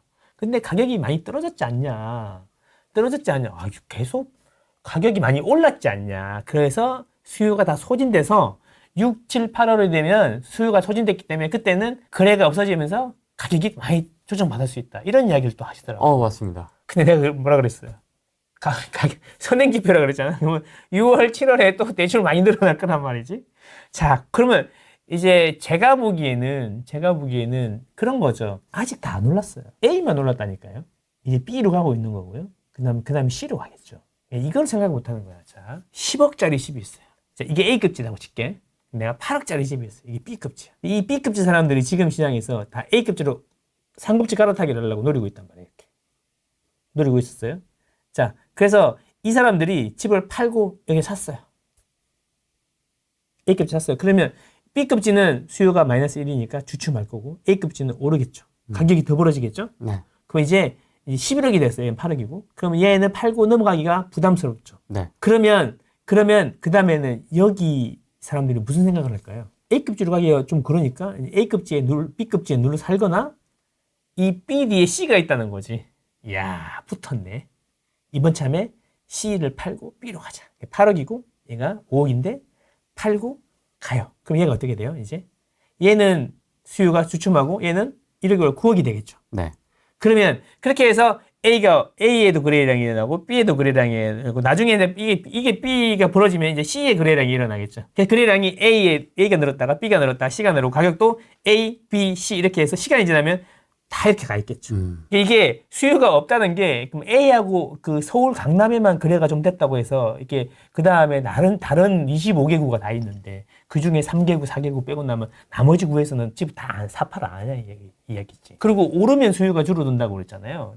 쌓였으니까 가격이 쌓였으니까 사는 거라 그랬으니까. 그러면 지금 하나도 안 오른 노도광이라든지 강남 3구랑 한강 주변에 있는 몇 개구, 15개구 정도 빼고 나면은 나머지 구들은 하나도 안 올랐으니까 거기는 아직도 여전히 수요가 있는 거 아닌가? 심리가 불면 글로 가는 거 아닌가?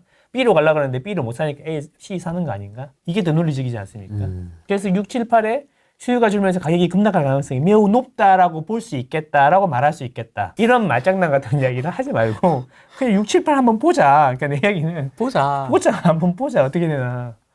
아니 그렇게 되려면 금리가 갑자기 올라간다든가 물량이 완전히 쏟아진다든가 이런 변수가 있어야 되는데 그게 없잖아요. DSR 2단계가 있습니다. DSR 2단계에는 고정금리는 약하고 변동금리 위주로 하잖아요. 지금은 고정금리 위주로 받지 않습니까? 고정금리 3.5도 있던데. 그리고 그 1억 기준으로 봤을 때 DSR 3단계까지 했을 때 줄어드는 한도가 1억이라는 거죠. 스트레스 DSR로 인해서 줄어드는 한도가 생각보다 크지 않다는 거예요. 그죠? 생각보다 크지 않다는 거예요. 그래서 저는 이게 스트레스 DSR을 2단계, 3단계 진행한다고 해서 집값이 떨어질 거다?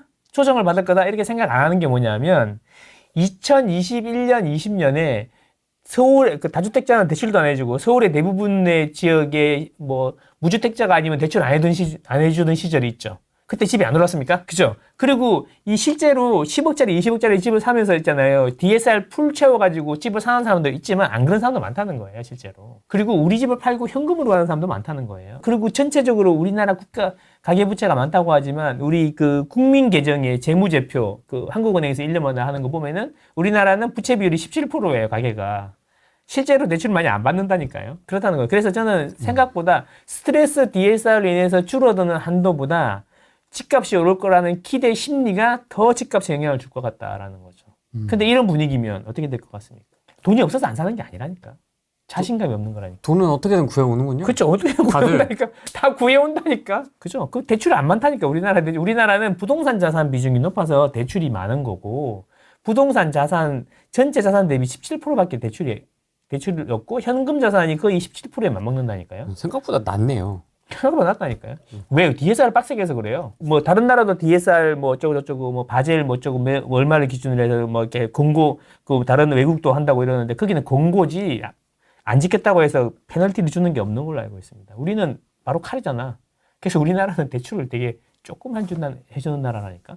국민들도 뭐, 자기의 권리 따위는 다 없고, 대세를 큰 대의를 위해서 다 참아주는 거죠. 참 착하죠, 사람들이. DSR로 대출 줄어드는 것보다 심리가 더 중요할 거다. 이런 말씀을 드립니다. 자, 심리를 한번 봅시다. 그럼 매수 우위 지수라는 게 있죠. KB국민은행에서 매주 그 조사를 해가지고 하는 건데 이제 조심해야 될 게 있어. 조심해야 되고. 이 소스가 뭐냐면 그 제휴되어 있는 KB국민은행에 제휴되어 있는 부동산 소장님한테 전화 설문 같은 거나 뭐 설문을 하는 거죠. 매수 문의가 많아요? 매도 문의가 많아요? 그럼 사장님이 매수 문의가 많습니다. 플러스 1. 매도 문의가 많습니다. 마이너스 1. 비슷합니다. 0. 이렇게 되는 거죠. 애매합니다도 있습니다. 자, 그래서 되게 출렁출렁 하잖아요. 근데 이 추세가 중요한 거, 이렇게 추세가 중요한데, 추세가 이 바닥을 해서 이렇게 올라가고 있잖아요. 올라가고 있는데, 문제는 이게 매수 문의가 많아요가 너무나 빠르게. 급해. 졸라 빠르게 올라오죠. 기울기가 무한대잖아, 지금. 찌르겠어, 창으로. 전체적인 기준으로, 전체적으로 볼 때는 평균보다 조금 낮은 수준이지만, 흐름이 중요한 거라고 했잖아요. 흐름이 완전 이게, 기울기가 무한대야. 그거 같아. 옛날에 루보 그래프 같아. 루보. 기울기가 무한대야. 이거 봐봐요. 이렇다고? 네, 이렇게 후끈 날아오른다고 서울이 지금 미쳤다고, 이거. 제가 그래서 그랬잖아요. 생각보다 너무 빨리 지금 올라온다. 또 이러겠지. 그래봐야 평균보다 아래입니다. 근데 이 추세가 중요한 거라니까요. 그죠? 그러니까 이런 거잖아요. 썰물이 확 밀려와요, 지금. 그래서 조금만 지나면 다 잠길 것 같아요. 근데 그래봐야 보통 사람이 물에 들어갈 때 이 배꼽만큼 들어가는데 그래봐야 발목까지입니다. 이러고 있는 거지. 물이 확 오는데 아직까지 발목 깊이입니다. 이렇게 이야기하는 거 똑같은 거지. 근데 물이 이까지 차 있는데 물이 쫙 빠지고 있는데 콧구멍 밑에까지 있었고 지금 죽을 것 같습니다. 이렇게 이야기하는 똑같은 거지. 추세. 크고 무겁다가 팬케이크에다가 뭘 뿌린다고요? 아까 뭐라 그랬냐? 슈크림을 쫙 뿌리는 거 똑같다니까요. 크림. 네, 슈크림 쫙. 추세가 중요하다. 지금 물이 확 밀려오고 있는 건지 쑥 빠지고 있는 건지를 생각해봐라. 근데 그 속도가 너무나 빠르다. 근데 여기 전처럼 빠지면 어떡합니까? 이런 식으로? 그럴 수 있죠. 바로 직전처럼. 빠질 수 있죠. 네. 빠질 수. 그러니까 항상 그렇죠. 집은 내리면 어떡합니까? 그래서 네가 그런 질문 할 줄 알고. 자, 보세요. 다 준비해 오셨군요. 형광색을 보면 되는데 출렁출렁 하잖아요. 이 사람의 심리가 마음이 갈대 같은 거야. 갈대 같은 건데 자세히 봐봐. 회색이 있어. 회색 봐. 빠질 때는 어때요? 밑으로 내려가죠. 회색이. 이게 뭐냐면 아파트 매매 지수 증감률이. 그러니까 이 가격이 빠질 때는 심리가 안 좋고 가격이 오르면 봐봐 확 올라오잖아. 그치? 여기도 보면 다 하락으로 빠지고 있잖아요. 다 밑에서 기고 있잖아. 그러다가 이제 상승으로 돌아서니까 이게 이러고 오른다 아니야. 에이 아니야. 오른다 아니야. 계속 올라오고 있잖아. 그래서 보면 여기서 보면 거의 다 상승이잖아. 그러니까 밑에서 이제 야 너무 올랐어 아니야. 계속 이러고 있는 거잖아. 여기도 봐요. 근데 이제 꺾여가지고 그거 봐 내린다 그랬잖아. 망했네. 폭망했네. 이러고 있는데 보세요. 플러스 되니까 올라오죠. 여기 플러스에 마이너스예요. 플러스. 사람들의 사람들의 심리는 오르면 좋아지고 내리면 나빠진다. 근데 이 추세가 급락으로 가겠냐. 근데 이제 그 올라오는 추세가 너무나 강력하다. 심리가 빠르게 개선이 돼요. 그래서 내 예상보다 너무 빨리 올라와서 좀 걱정이다. 왜요? 왜요? 아직 안 샀는데. 뭐 이런 거 있잖아요.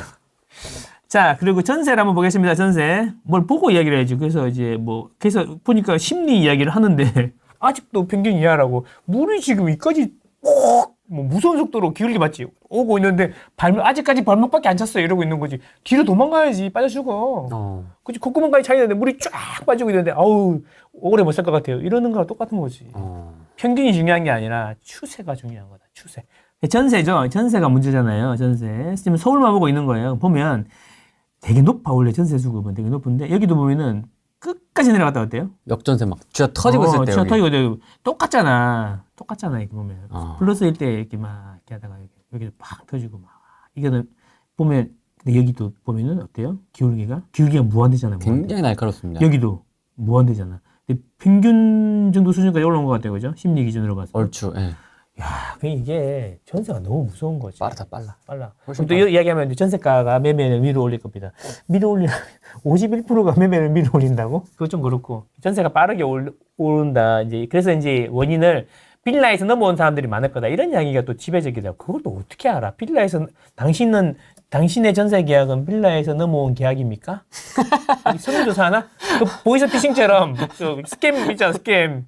당신의 집은 지금 대출이 많이 있은지 확인 가능합니까? 막 이렇게 당신의 집은 강남구에 있습니까? 막 이런 것처럼 똑같은 게 있잖아. 그치? 그래서 거기는 아마 저가 시장 쪽을 많이 건드렸을 것 같고, 저가 시장 똑같게 이제 아까 특례 보금자리론처럼 이게 빌라 쪽에 너무 무서우니까 빌라는 이런 거잖아요. 빌라는 메커니즘을 좀 이해하면 좋은데 빌라는 전세 대출이 많이 나오니까 매매가 됐던 거지. 전세 대출이 많이 나와야 공급이 돼요. 빌라는 사는 사람이 없잖아요. 그러니까 3억 매매인데 3억의 전세를 놓을 수 있으면 공급이 되는 거죠. 빌라 졌다가 망하면 어떡해? 빌라를 내가 쳤는데 업자한테 빌라를 졌어요? 분양이 안 되면 어떡해요? 분양이 안 되면 그 유튜브 방송에다가 문의를 하면 되죠. 이거 좀 팔아달라고 그러면 팔아주잖아요. 기승전 용산빌라 이런 거 팔아주잖아요. 네. 구해줘 뭐. 그런데 하는 사람도 있지만 보통은 그렇게 안 하잖아. 왜 그 사람들도 이제 자기가 파는 일에 바쁘니까 빌라 팔이라고 하잖아. 그치? 그런 분들이 있는지는 잘 모르겠지만, 그치? 졸라 많아요. 그래요? 네. 어쨌든 이제 동네에서 집 장사 하시는 분들이 보통 빌라를 짓잖아요. 근데 그분들은 빚내 가지고 하는 거잖아. 보통 빌라 한 채 지면 옛날에는 2, 3억 남으면 많이 남는다 이렇게 했었어. 근데 왜 그러냐면 이걸 쳤다가 빚내서 하는 건데 쳤다가 분양이 안 되면 많은 거였거든. 근데 2020년, 21년 되면서 서울의 아파트 집값이, 전세값이 막 오르면서 무슨 일이 있냐면 밀려가지고 빌라로 왔단 말이에요. 그래서 이제 빌라로 오니까 전세를 놔도 대출금을 다 갚는 거야. 빌라 전세 가격이 오르니까. 그렇죠.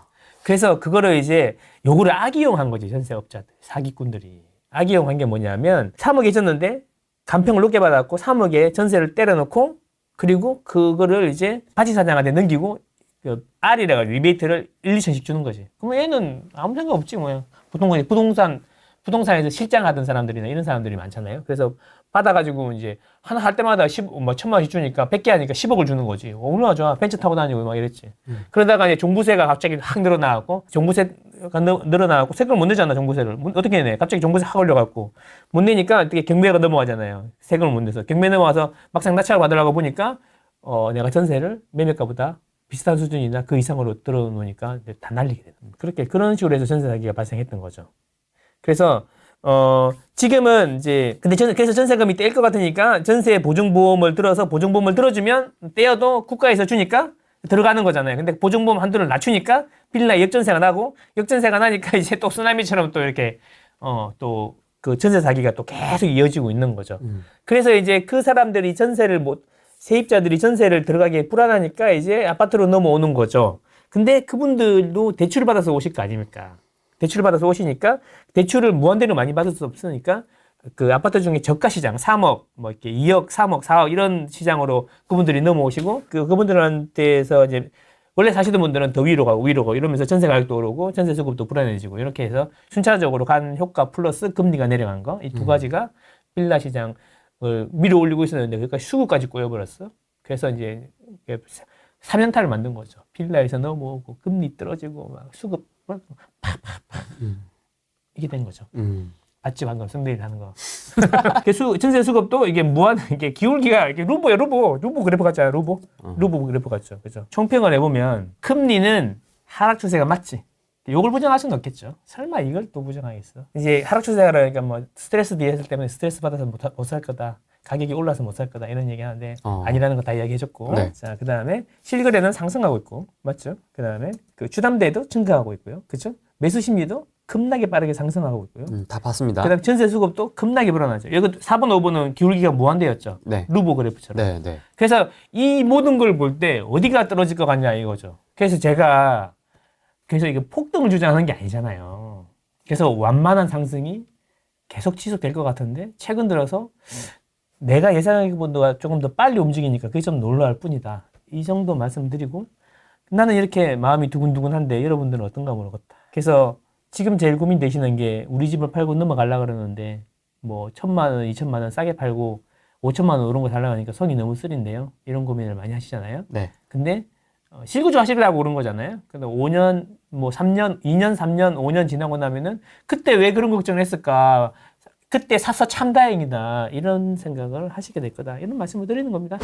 지금 780분 정도 계시는데요. 네네. 지금 가장 큰 고민이 뭐세요? 아마 이제 투자의 관점에서는 뭐 많지는 않으실 것 같긴 한데 실거주나 갈아타기나 뭐 이런 쪽 아니면 지역에 대한 고민 뭐 이런 것들이 있으실 것 같은데 그 가장 큰 고민이 무엇인지 좀 궁금하네요. 채팅창에 한번 올려주시면 제가 중간중간에 확인해 보겠습니다. 내가 대충 듣기로는 이제 팔고 갈아타야 되는데 이제 어디가 좋냐? 세 군데 중에 한 군데 여기 봤는데 어디가 좋아요? 강명이 좋아요? 이렇게 강명이 좋아요? 성남이 좋아요? 다 좋잖아요. 강동 쪽 아니 둘 중에 하나 사야 되잖아. 둘 다 살 수는 없잖아. 성남에 가서 이제 신축 아파트 재개발한 거 그걸 사러 갔더니 너무 언덕이라서 현타가 왔는데 광명을 갔더니 좀 평지더라. 평지죠. 광명이 좀 낫지 않나요? 뭐 예를 들면 근데 광명은 25,000원 입주가 2년 동안 계속 된다 그래서 고민이 너무 돼요. 뭐 이런 거더라고.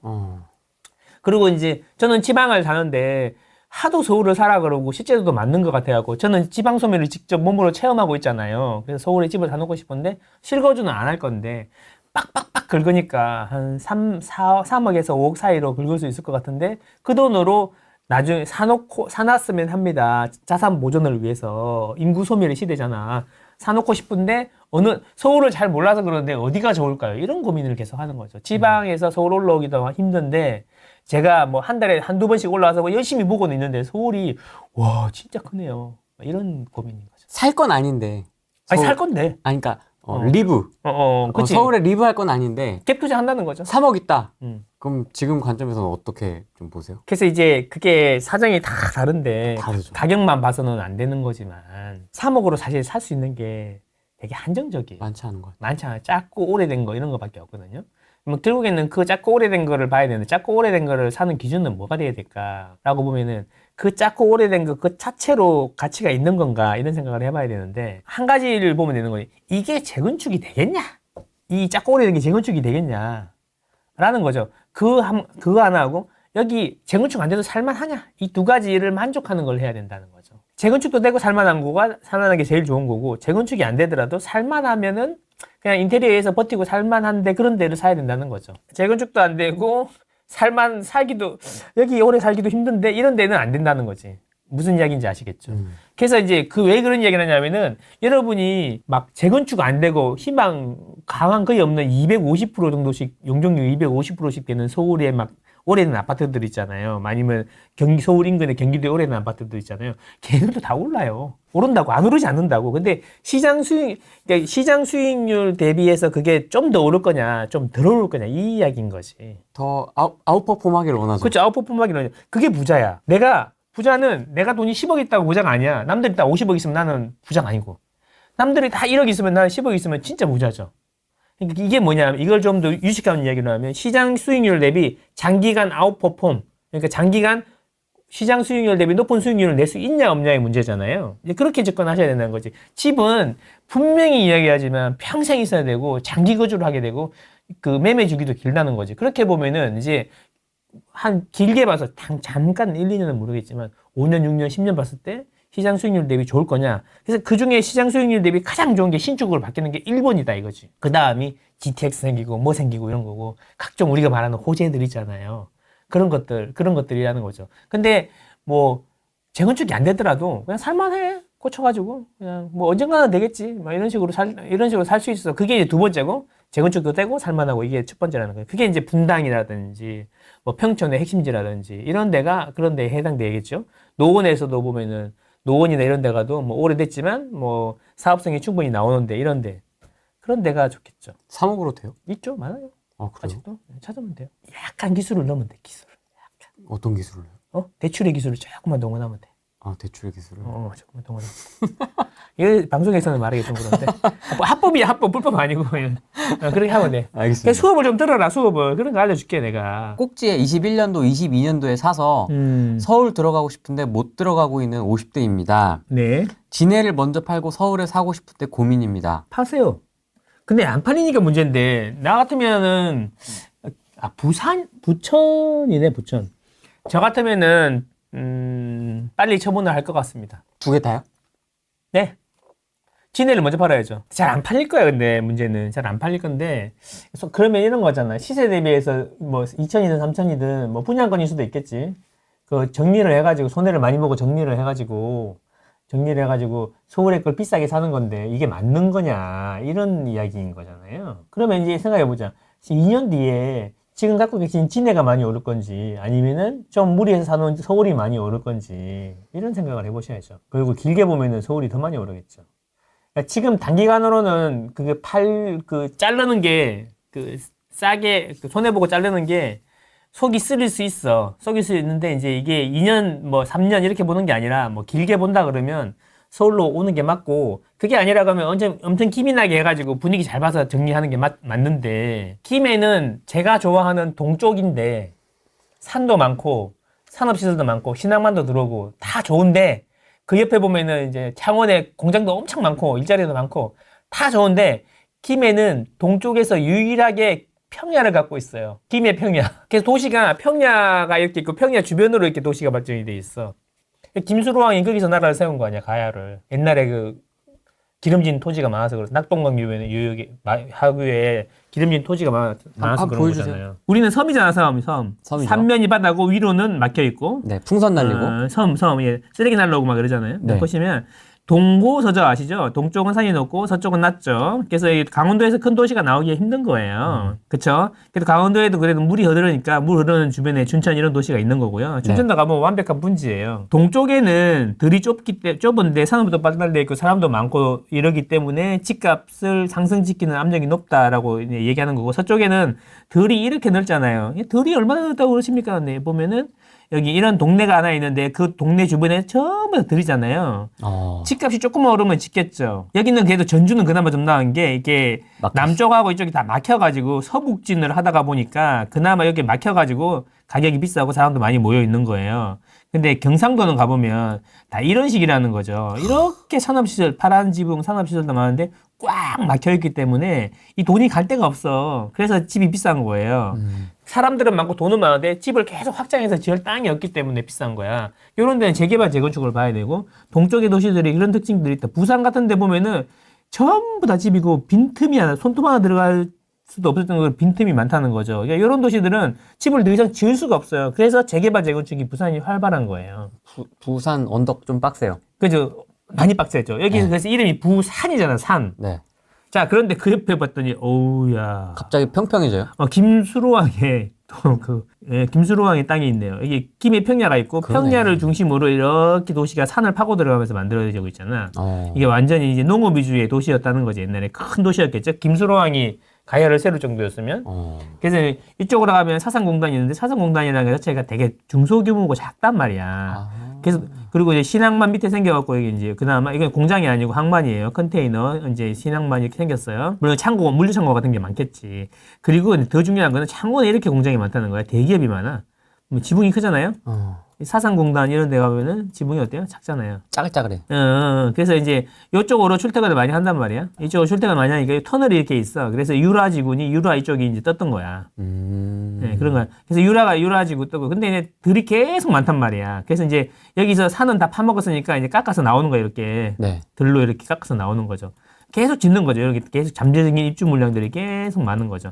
그래서 한계가 있다는 겁니다. 그래서 이제 장기적으로 보면은 김해가 동쪽 도시들 중에서는 그 시장 수익률을 뛰어넘기가 쉽지 않다는 거예요. 시간이 가면 갈수록. 그래서 제가 말씀을 드리는 건 뭐냐면, 길게 본다면 손해보더라도 저는 파는 게 맞다라고 생각합니다. 이게 부동산 질이야. 좋은 질문이야. 12.4%를 내고 내가 사면 되지 않냐? 어렵다. 그러면 이제 제가 이런 말씀을 드리는 거예요. 제가 아까 설명한, 그러면 시장을 보는 뷰가 필요한 거야, 뷰가. 이게 취득세 12.4%를 내고, 그리고 뭔가 또 팔면 또 양도세도 내야 되잖아? 그냥 사는 것만 해볼게, 그러면. 사는데 12.4%를 내고 샀을 때, 그러면 일단 12.4% 이상은 올라줘야, 복비까지 13% 넘을 텐데, 올라줘야지 이득이잖아. 네. 그럼 이게 제가 완만한 상승이라고 말씀을 드렸지 않습니까? 완만한 상승? 20억짜리를 사면 2억 5천원 세금으로 내는 거예요. 그러면 12.4% 이상 올라야지 그때부터 스타트가 되는 거고, 뭔가 좀, 하려 그러면 20% 이상 올라야지 그냥 조금 올랐다 이런 맛이 나는 거죠. 그러면 이 완만한 상승에서 그 높은 비용을 해지할 만큼 나한테 이득일까? 이런 생각을 해봐야 되는 거죠. 선생님, 10억짜리 사면 1억 2천은 오르지 않을까요? 그러니까 그러면 내 이야기는 뭐냐면, 내가 다주택자면 찌글찌글한 거 팔아서 1, 2주택을 만들어갖고 3, 4개 되면 찌글찌글한 거 팔아갖고 3, 4개 되면 하는 게 낫지 않냐. 그게 아니면 여러 개가 있다는 이야기인데, 여러 개가 있다는 이야기인데, 여러 개 있으면 잘 유지하면 되지 않냐. 팔 때마다 세금 나오고, 그것도 팔고 또 사면 또 12% 내고, 그러면은 왔다 갔다 손해가 너무 크다는 거죠. 20%씩. 막 이렇게. 서울이 더 많이 오를 것 같아서. 응? 내가 갖고 있는 자잘이 3, 4개보다 저 서울이 더 많이. 그게 서울 더 많이 올 것 같은데, 이걸 뭐 다주택 규제가 뭐 12%까지는 아니더라도 뭐 4%로 바뀐다든가, 그때 정리하고 가는 게 더 낫지 않냐 이런 생각인 거죠. 근데 진짜 내가 서울에 뭐 이렇게 장기적으로 보고 다주택자가 매우 장기로 보고 10년, 20년 보고 한다 그러면 12.4% 내가 사는 게 맞지. 그죠? 실거주 할 거야. 10년, 20년 살 거야. 그럼 하는 게 맞죠. 그죠? 2년 뒤에 사는 것보다 지금 사는 게 낫죠. 근데 그것도 A급제 아니고 저기 막 이런 건 안 된다는 갭만 작다고 막 이렇게 하면 안 된다는 거지. 제가 지금 말씀드리는 거는 이제 고수들 이야기하는 게 아니라 평범한 사람들 그런 분들 대상으로 이야기하는 거니까 네. 저보다 더 잘하시는 것 같은데 네. 그러면 이제 그 본인 그 생각대로 경험대로 하시면 됩니다. 일기 신도시 재건축 선도단지 경쟁 중인데요. 물론 선도지구로 선정되는 게 최고 좋은데 망고쌤 라이브 다 봅니다. 감사합니다. 더 주변 단지는 일단 천세도 조금 오르고 시간이 흐르면 하나하나 되어가지 않을까 하는지 궁금합니다. 신로마노님. 자, 제 생각은 뭐냐면 결국에는 다 될 겁니다. 다 될 건데 일기 신도시도 일기 신도시 나름이다. 순서가 있을 거다. 강남부터 오르듯이 이제 분당의 핵심지부터 될 거고 선도지구부터 될 거고 순서대로 사업성이 나오니까 되는데 시간이 좀 많이 걸리겠죠.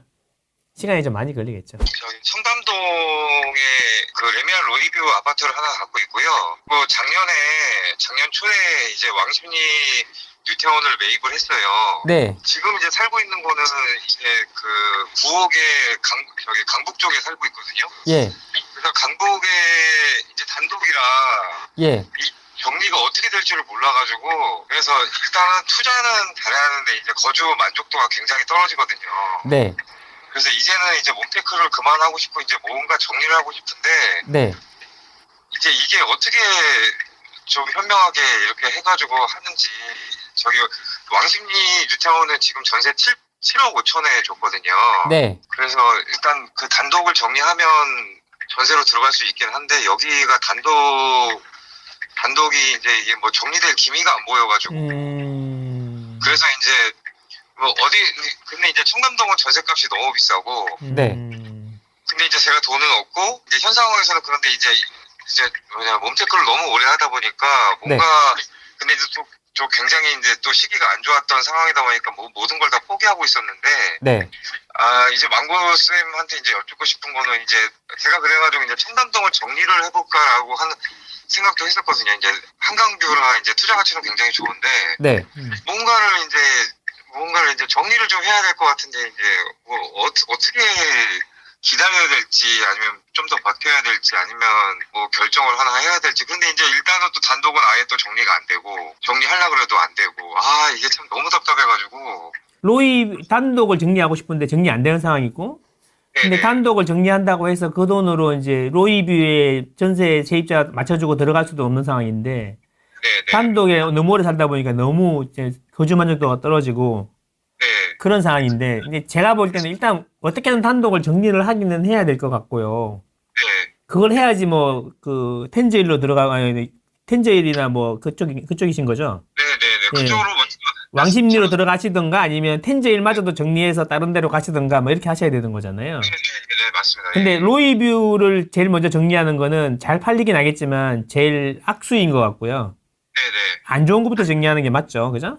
네네네. 그러면은 이제 제일 중요한 거는 그 단독을 어떻게 정리하느냐가 제일 중요한 것 같고요. 네. 단독을 정리해야 현금이 생기고 뭔가 해볼 수 있는 거잖아요, 그죠? 네네네. 그리고 이제 세 채라서 명의 때문에 또 살라 그러면 부담이 너무 되고, 그죠? 저기 단독은 이제 어머니 명의로 돼 있거든요. 그거는. 어머니 명의로. 그래서 이제 근데 이제 그 단독이 팔려야 되는 게 이제 빌라가 이제 좀 저기 역전이라 역에 바로 앞에 있어서 이제 단독 자체는 좋은데. 네. 그런데 이제 저기 빌라 이거 문제 때문에 아예 뭐 단독은 뭐 사람들이 아예 뭐 쳐다를 안 보니까 지금 시기가 그러네요. 그러니까, 어떤 것도 이렇게 계획을 이제 답답하기만 한 거죠. 이제 그렇다고 이제 돈이 제가 지금 뭐 소득이 많은 편이 아니래가지고 네. 뭐 대출 자체는 얼마 되진 않는데 이제 뭐 어머님이 이제 또 저기 건강이 좀 별로 안 좋으세요. 그러니까 이제 막 이렇게 뭐 마음에 좀 이렇게 좀 이제 쪼이는 거죠 이게. 근데 단독이 안 팔린다 그러면 근데 이거를 지금 이 분위기에서 단독을 또 과감하게 사는 사람도 없을 거고 그렇죠. 아니면 그렇죠. 단독이 땅도 좋고 자리도 좋고 하면은 뭐 개발하는 방법도 있긴 한데 그러려 그러면 또 복잡한 일이 생기고 그죠? 네네네. 그 어머니 몸도 안 좋으신데 이제 그런 거 걱정하시다 보면 더 안 좋으실 수도 있고. 전세 주면 안 돼? 어? 아, 전세도 누가 들어와? 전세 사기 요즘에 난리인데. 그걸 전세 주고 청담, 그 왕십리로 가는 거는 좀 그런가요? 아, 근데 이제 그거 전셋값이 이제 저기 70년대에 지어진 구축이라 전세를 준다고 해도 이제 얼마 못 받잖아요. 그 단층 네네. 건물이거든요. 네네네. 이제 그렇게 그러다 보니까 이제 뭐 자산은 많이 갖고 있다 하더라도 이제 주거 만족도가 너무 떨어져 버리니까 단독이 몇 평이에요, 땅이? 땅은 한 30평 정도밖에 안 돼요, 또. 아, 그 어렵다. 개발할 사람이 붙기도 좀 그렇네. 역세권이라는데. 그래서 이제 망고스님 이제 지혜를 좀 얻고 싶은 게 네, 예를 들어서 조금 한 3년 정도만 더 버티시면은 네. 밟을 거다 뭐 이런 거 있잖아요. 그러니까 뭐 그렇게라도 해야지 뭐 좀 마음에 좀 안정이 좀 아니, 안 그럴 것 같은데 내가 어떻게 이야기를 해. 이걸 무제한 기다린다고 하는 게 이게 너무 힘들더라고요, 이게. 그러면요. 그러면 진짜 거기에 사는 게 너무 불편하면 거기를 뭐 전월세를 주고 조금 괜찮은데 전월세로 가시는 건 어때요? 제가 보기엔 로이뷰를 파는 건 너무나 안타깝고 그걸 뭐 왕십리를 팔고 그걸 팔고 해가지고 뭐 강남 쪽으로 좋은 데를 간다고 해도 업그레이드를 해야 되니까 판다고 해도 거기는 요즘에 막 실거주 의무들이 다 붙어 있는 데가 많고 해가지고 로이뷰 있는 상태에서 들어가면 또 로이뷰 팔라 그럴 거란 말이에요. 그럴 순 없잖아요. 네, 그렇죠. 네. 그러니까 이제 이게 근데 당장 이제 실거주가 힘들면 거기 나오긴 나와야 되는데 팔고 나오기가 너무 어렵다는 거잖아요, 그죠? 네. 그러면 이제 좀 더 깔끔하고 괜찮은데 월세로 들어가시는 방법도 있잖아요, 그죠? 거기를 세를 주고. 여기도 세를 주고요. 예. 근데 이제 빌라가 마냥 이렇지만은 않을 게 네. 지금이 너무 힘들고 어려운데 그래서 이제 공급이 빌라는 표현을 절멸이라고 하더라고요. 공급이 절멸. 아예 없어요. 네. 근데 그러고 이제 금리는 어차피 2, 3년 뒤면 떨어질 거니까 네. 2, 3년 뒤에는 지금보다는 팔기가 쉬울 거란 이야기죠. 근데 계속 거기를 2, 3년을 살 수는 없잖아요. 그죠?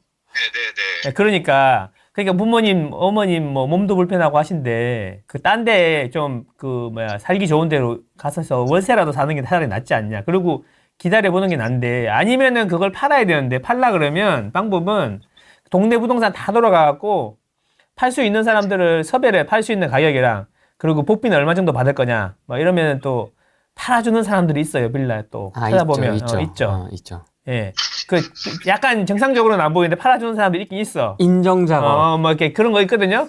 그렇게 해서 그 좀 알아보셔가지고 내 마음이 허락이 되느냐 이것도 중요한 거니까요, 그죠? 이게 지금 2주택자는 어차피 대출이 전혀 안 되는 거죠, 지금? 아니요, 대출 나오죠. 2주택자도 대출이 나오나요? 나오죠. DSR만 나오면 나오는 거죠. 근데 이제 그게 이제 한도가 사업하시니까 사업자 대출 받으시면 되잖아요, 그러면. 대출이 필요하시면. 그리고 단독도 나옵니다, 단독도. 감정하시면.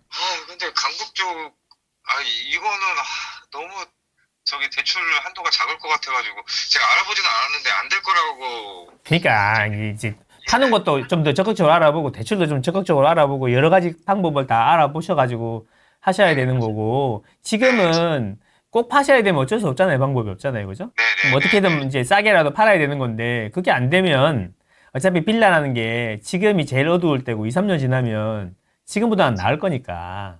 그렇잖아요? 그때는 팔기가 좀 수월해질 거 아닙니까? 목사님 한 2년만 버티면 괜찮을까요? 괜찮은 게 아니고 팔 수는 있을 거다. 지금보다 나을 거다.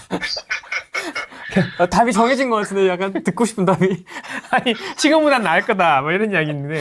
그 빌라 뭐 말만 들어가지고 강북 어디고 뭐 어디 쪽인지 컨디션이 어떤지도 잘 모르니까 제가 뭐 딱히 말씀을 드릴 수가 없다. 아파트면 딱딱딱 정해졌잖아. 이렇게. 어디 몇 평, 얼마 딱딱딱 정해져 있고 뭐 깎으면 팔리고 이런 게 있는데 빌라는 그게 없어. 그러니까 잘 파는 꾼들한테 맡겨야 되는 건데 뭐 그렇게 해서 팔 거냐 또 이런 문제가 있잖아요. 그죠?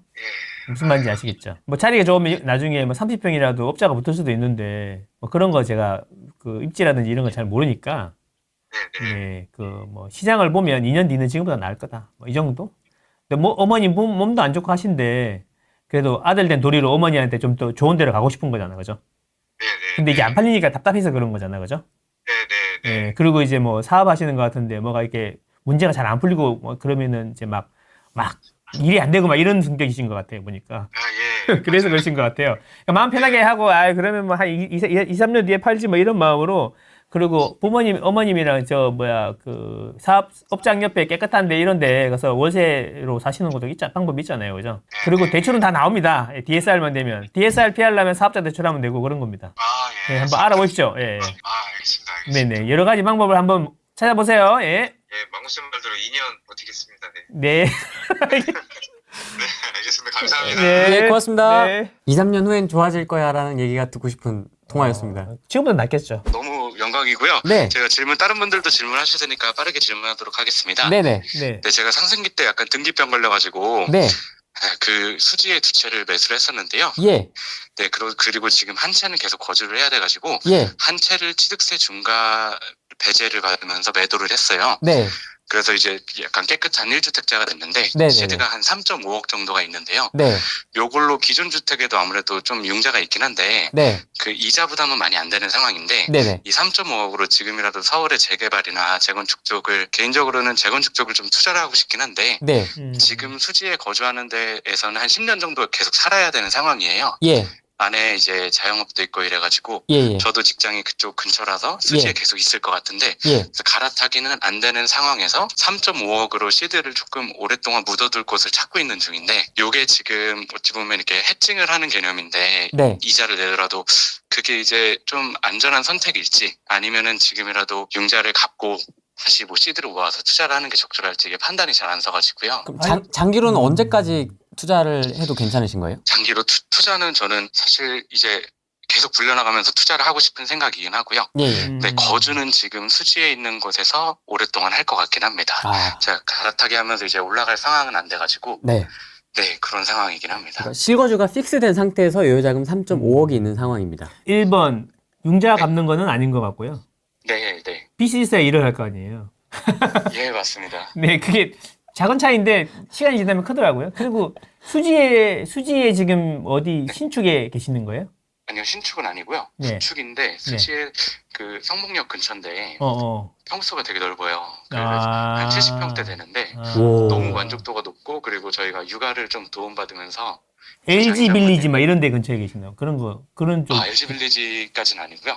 그런 쪽인가 이제 보다. 조금 단지인데 그 이스턴 팰리스라고 동보사차라고 조그만 아파트가 하나 있어요. 예. 70평이요? 70평 운동장이네. 그러네. 예, 맞습니다. 부모님이 제가 혹시 하시면서 이제 애기도 봐주시고 이러는 거 아니에요? 예, 그래서 저희가 이제 못 가는 거야. 함께 막 이동을 하기가 좀 어려운 상황입니다. 아. 중간에 문이 있어요? 집이 그거 두 채인데 지금 연결되고 이런 거예요?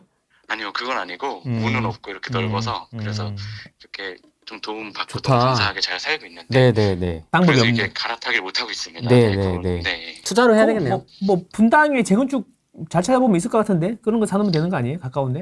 시드가 한 3.5억 정도인데도 분당을 넘어갈 수 있을까요? 제가 일단 사실 망고쌤 이번에 3기 들어가지고 프리미엄에도 이제 해서 막 프로그램 보면서 되게 너무 잘 만들어주신 프로그램 너무 감사하게 생각하고 예. 잘 보고 있는데요. 예.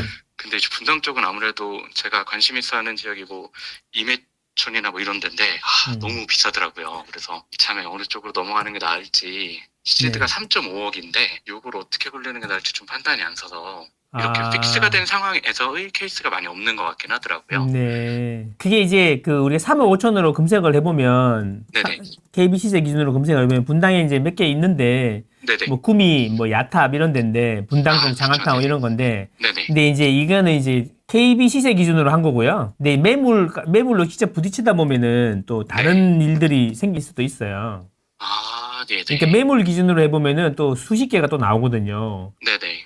그러니까 그런 부분을 좀 고민을 해보시면 어떨까 싶은 거예요. 그러니까 네네. 포기하지 말고 열심히 찾다 보면은 네네. 살 수 있는 게 있고 보통 네네. 부동산에 가면은 소심해가지고 쫄지 말고 네네. 방금 말씀하신 것처럼 사정을 솔직히 말씀드리고 소장님들에게 네네. 그래서 우호적인 분만 이야기하면 되는 거예요. 부동산 엄청 많으니까. 그쵸? 그렇죠. 난 네네. 이런 상황이고 내가 3.5억에 꼭 내가 어디 줄 샀으면 좋겠는데 네네.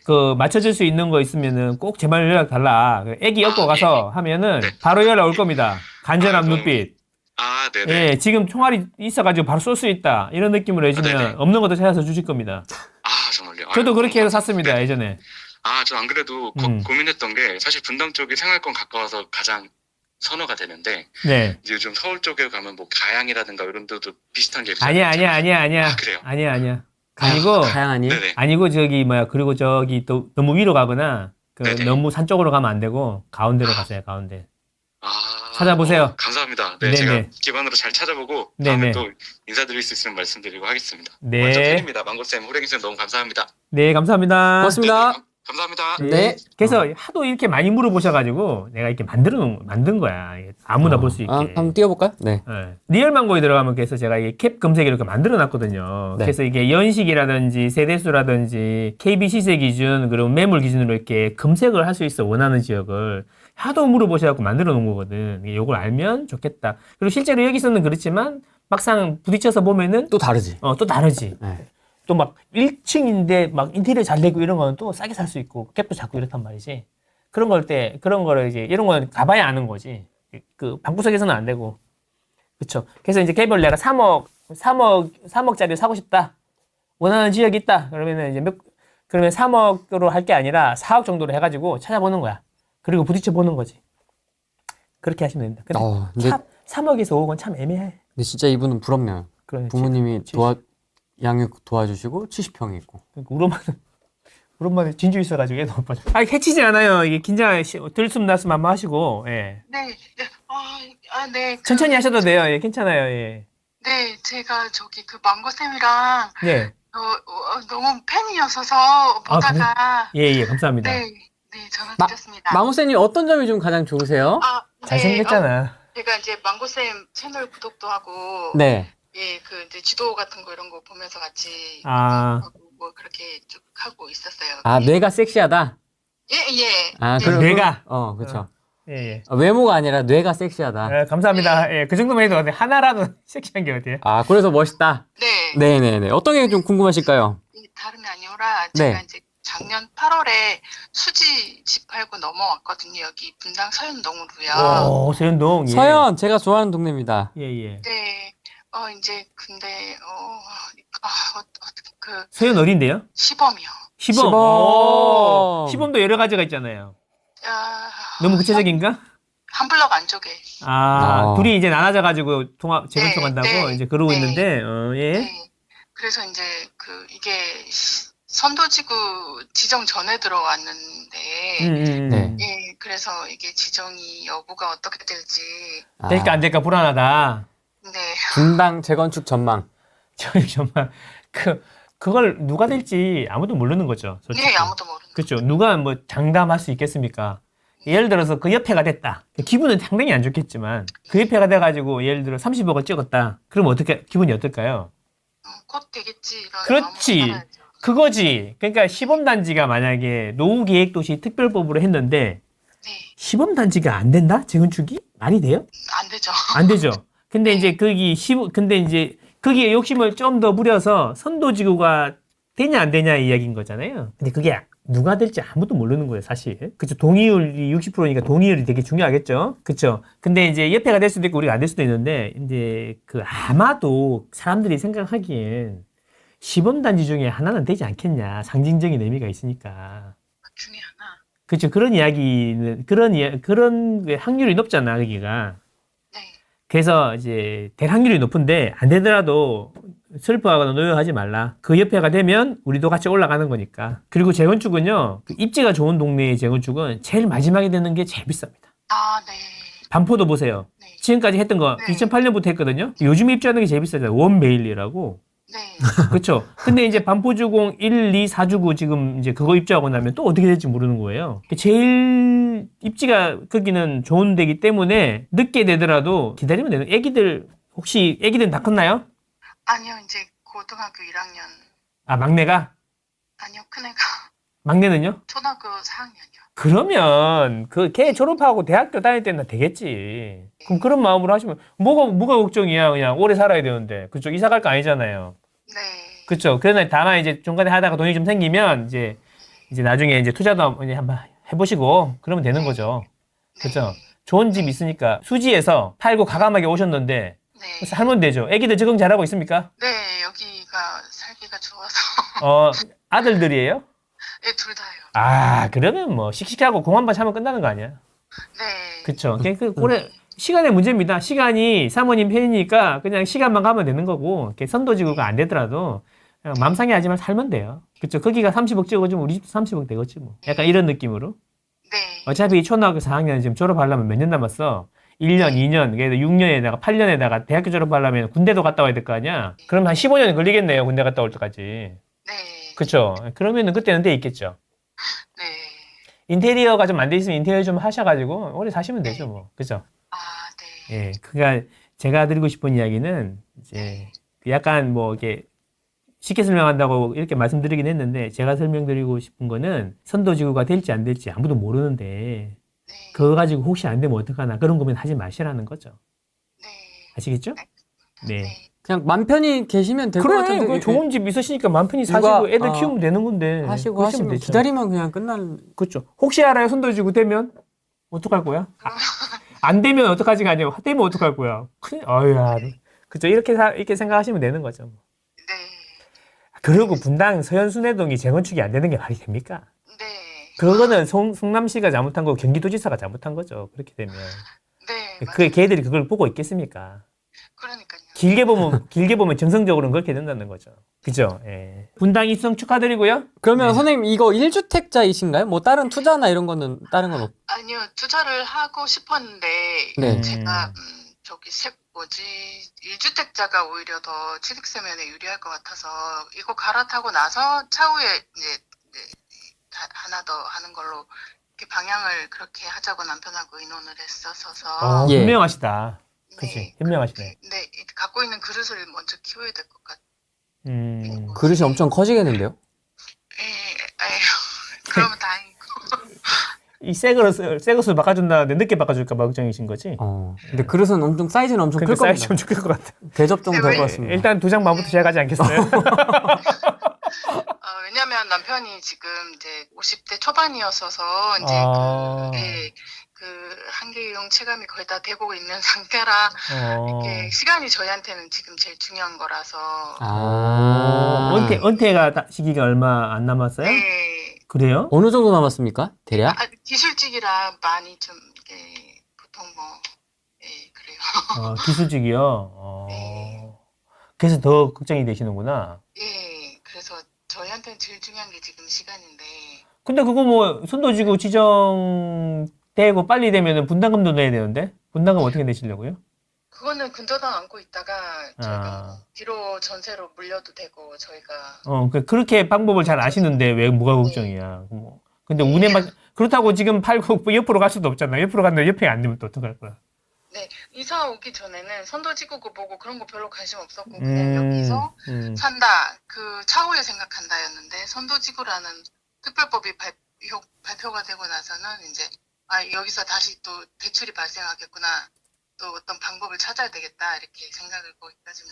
그러니까 제 이야기는 누가 될지 모르니까 저도 모르고 성남시도 알겠어요, 모르죠. 그리고 네. 얼마나 많은 이권들이 개입이 돼 있겠습니까? 네. 성남시 공무원부터 경기도 공무원들까지 분당이 얼마나 많이 살겠어요. 서로 얼마나 그게 뭐 물밑으로 왔다 갔다 많이 하겠어요. 또 분당 주민들도 많으시고. 네네. 그래서 그거 누가 될지 아무도 모르는 거예요. 그 기준 하나 딱 바꾸면 또 어디가 유리해질 수도 있는 거고. 네. 동의율이 60%라고 하지만 그 동의율 뭐 대부분 다 맞추겠죠 또. 지금 하는 거 보면 그죠? 네네. 그러니까 이제 이게 누가 될지 아무도 모르는 거고요. 네. 너무 그러니까 자기가 해결할 수 없는 걸 걱정하면 병만 생겨요. 그러니까 애들 키우면서 적응 잘하니까 감사한 거고, 그러고 살다가 보면 우리 옆집이 되면 우리 집도 그 가격만 오르니까 좋은 거고, 우리 집이 먼저 되면 뭐 그냥 기분 좋은 거고 그런 거잖아요, 그죠? 네네. 긍정적으로 이렇게 사시면 될 것 같아요. 선생님 그러면 그 주변 거주민분들, 주민분들의 분위기는 좀 어떻습니까? 어떻게 좀 생각하고 계세요? 여기가 지금 앞쪽이 치고 나가니까 다들 이렇게 의견을 잘 조율을 하시더라고요. 같이 하려고 그랬는데 예. 따로 하는 게 더 이익이다 하고 따로 이제 갈라서고 나니까 서로도 경쟁을 하는 거죠. 예, 맞아요. 그 어제 단결이- 설명하는데 1000명 왔었어. 분당 시범단지 설명하는데 그래서 많이 단결을 하시더라고요. 위기가 와야지 이게 단결이 되는 거야. 위기가 외부에 와야지. 적이 생겨. 그렇지. 그런 분위기군요. 그렇습니다. 예. 알겠습니다. 뭐 어쨌든 잘 기다리시면 되지 않을까 싶긴 한데 물론 이제 속도와 어디가 되느냐 뭐 이런 문제긴 한데. 어제도 그 시범단지 뭐 어젠가 설명회를 하는데 재건축? 근데 1,000명이 왔다는 이야기가 있더라고. 그만큼 관심이 뜨거운 많다고. 거야, 지금. 뜨거운 거야.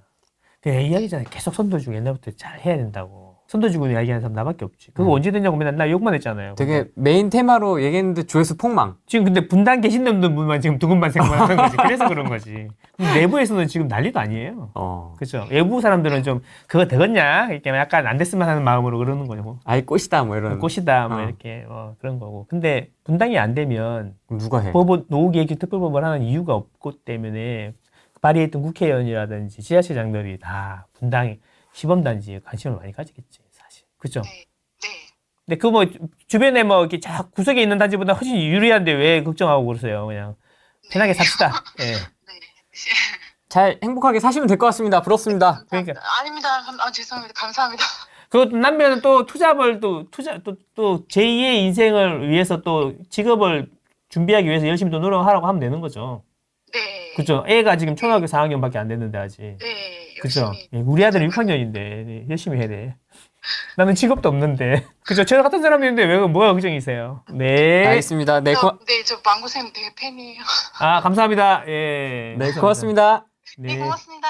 네. 팬이 많으시네요. 아, 굉장히 격렬하게 팬이라고 하시는 요즘 다 분들이 팬이야. 소심하게 이렇게 다 팬이야. 격렬하게 이렇게 팬이라고 이렇게. 그러니까 아까도 이렇게 계속 쭉 이렇게 저번 달에 상담할 때는 막 저한테 상담하시면서 칼리오페님 팬이라고 계속 이야기하시는 분 계속 아, 나 진짜 너무 민망했어. 좀. 이분- 아니, 이걸 괜찮아, 어떻게 해야 되지? 괜찮아. 이걸 어떻게 해야 되지? 막 그랬는데. 괜찮아. 이번 주에는 이렇게 굉장히 적극적으로 표현하시네요. 팬이라고. 그러니까 아니 그때도 괜찮았고 이번 주에는 뭐 계속 팬이라고 하시니까 그때보다 좀 기분이 조금 낫네요. 저희는 원래 2주택자였는데 네. 집을 이제 전부 팔아가지고요. 네. 지금 전세를 3억짜리로 들어간 상태이고요. 예. 현금은 한 4억 조금 넘게 있고 예. 그런 상태인데 이제 1년 뒤에 한 3억 정도가 더 생길 것 같아요. 그래서 일시적 2주택으로 아파트를 살지 아니면 그냥 지금 주택을 하나 잡아놓을지 네. 지금 일시적 2주택으로 이제 할지 아니면 나중에 그 7억 정도가 됐을 때 괜찮은 거를 이제 수도권이나 서울에 투자를 할지 이게 네. 문의드리고 싶은 거거든요. 네네네. 지금 어디 그리고 계시는데요?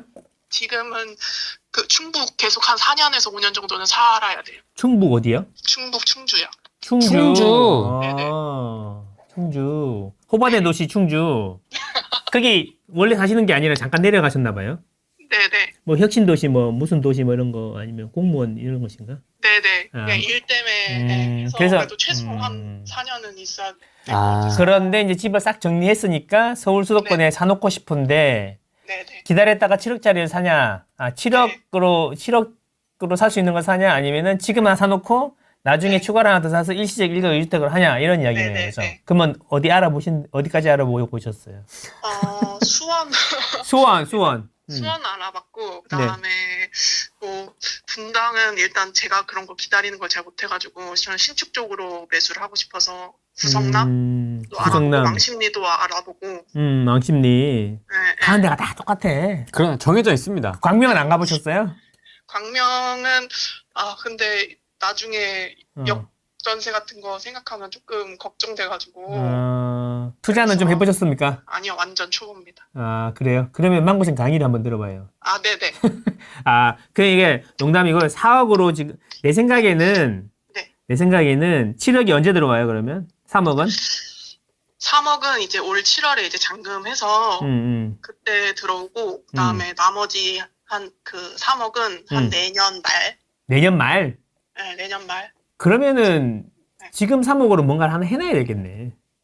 해놓고 일시적 일각으로 하든지. 보니까 네. 이제 뭔가 사놓고, 이런 게 아니라 일단 최대한 빨리빨리 사파를 이런 거 2년 되면 비과세 되면 팔고 또 팔고 이렇게 해서 뭔가 빨리빨리 쌓아 올려가고 싶고 그런 느낌이네요. 맞아요? 아니 그렇게 이제 후랭이 TV 보니까 그렇게 해도 생각을 해봐라 뭐 그렇게 해도 하셔가지고 이렇게 해서 하거나 저희는 그냥 이제 나중에 들어갈 집을 하나 하려고 했었는데 그래요? 아니 제가 해보니까 어중간한 거 했다가는 바쁘기만 하고요. 돈 되는 거 없어요. 그러니까 제 마음 같아서는 두 개 합쳐가지고 7억에 뭘 사놓고 싶은데 네.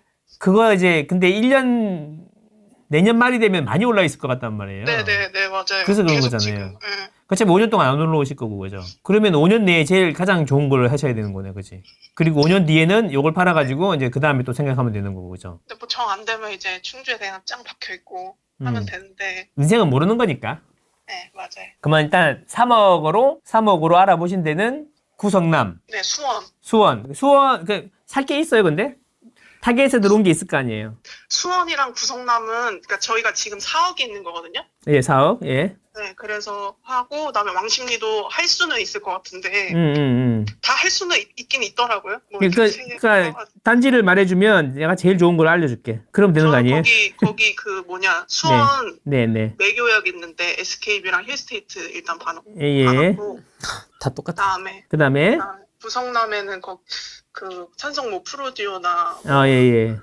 하늘채 랜더스원이나 네네. 뭐 거기들 라인 다 신축들 있잖아요. 네네. 그쪽들 이제 다 봐놓고 그다음에 네. 왕십리는 그 주상복합 네. 거의 나홀로 같은 건데. 그건 안 돼. 뭔지 알아. 그건 안 돼. 아 네네. 왜요?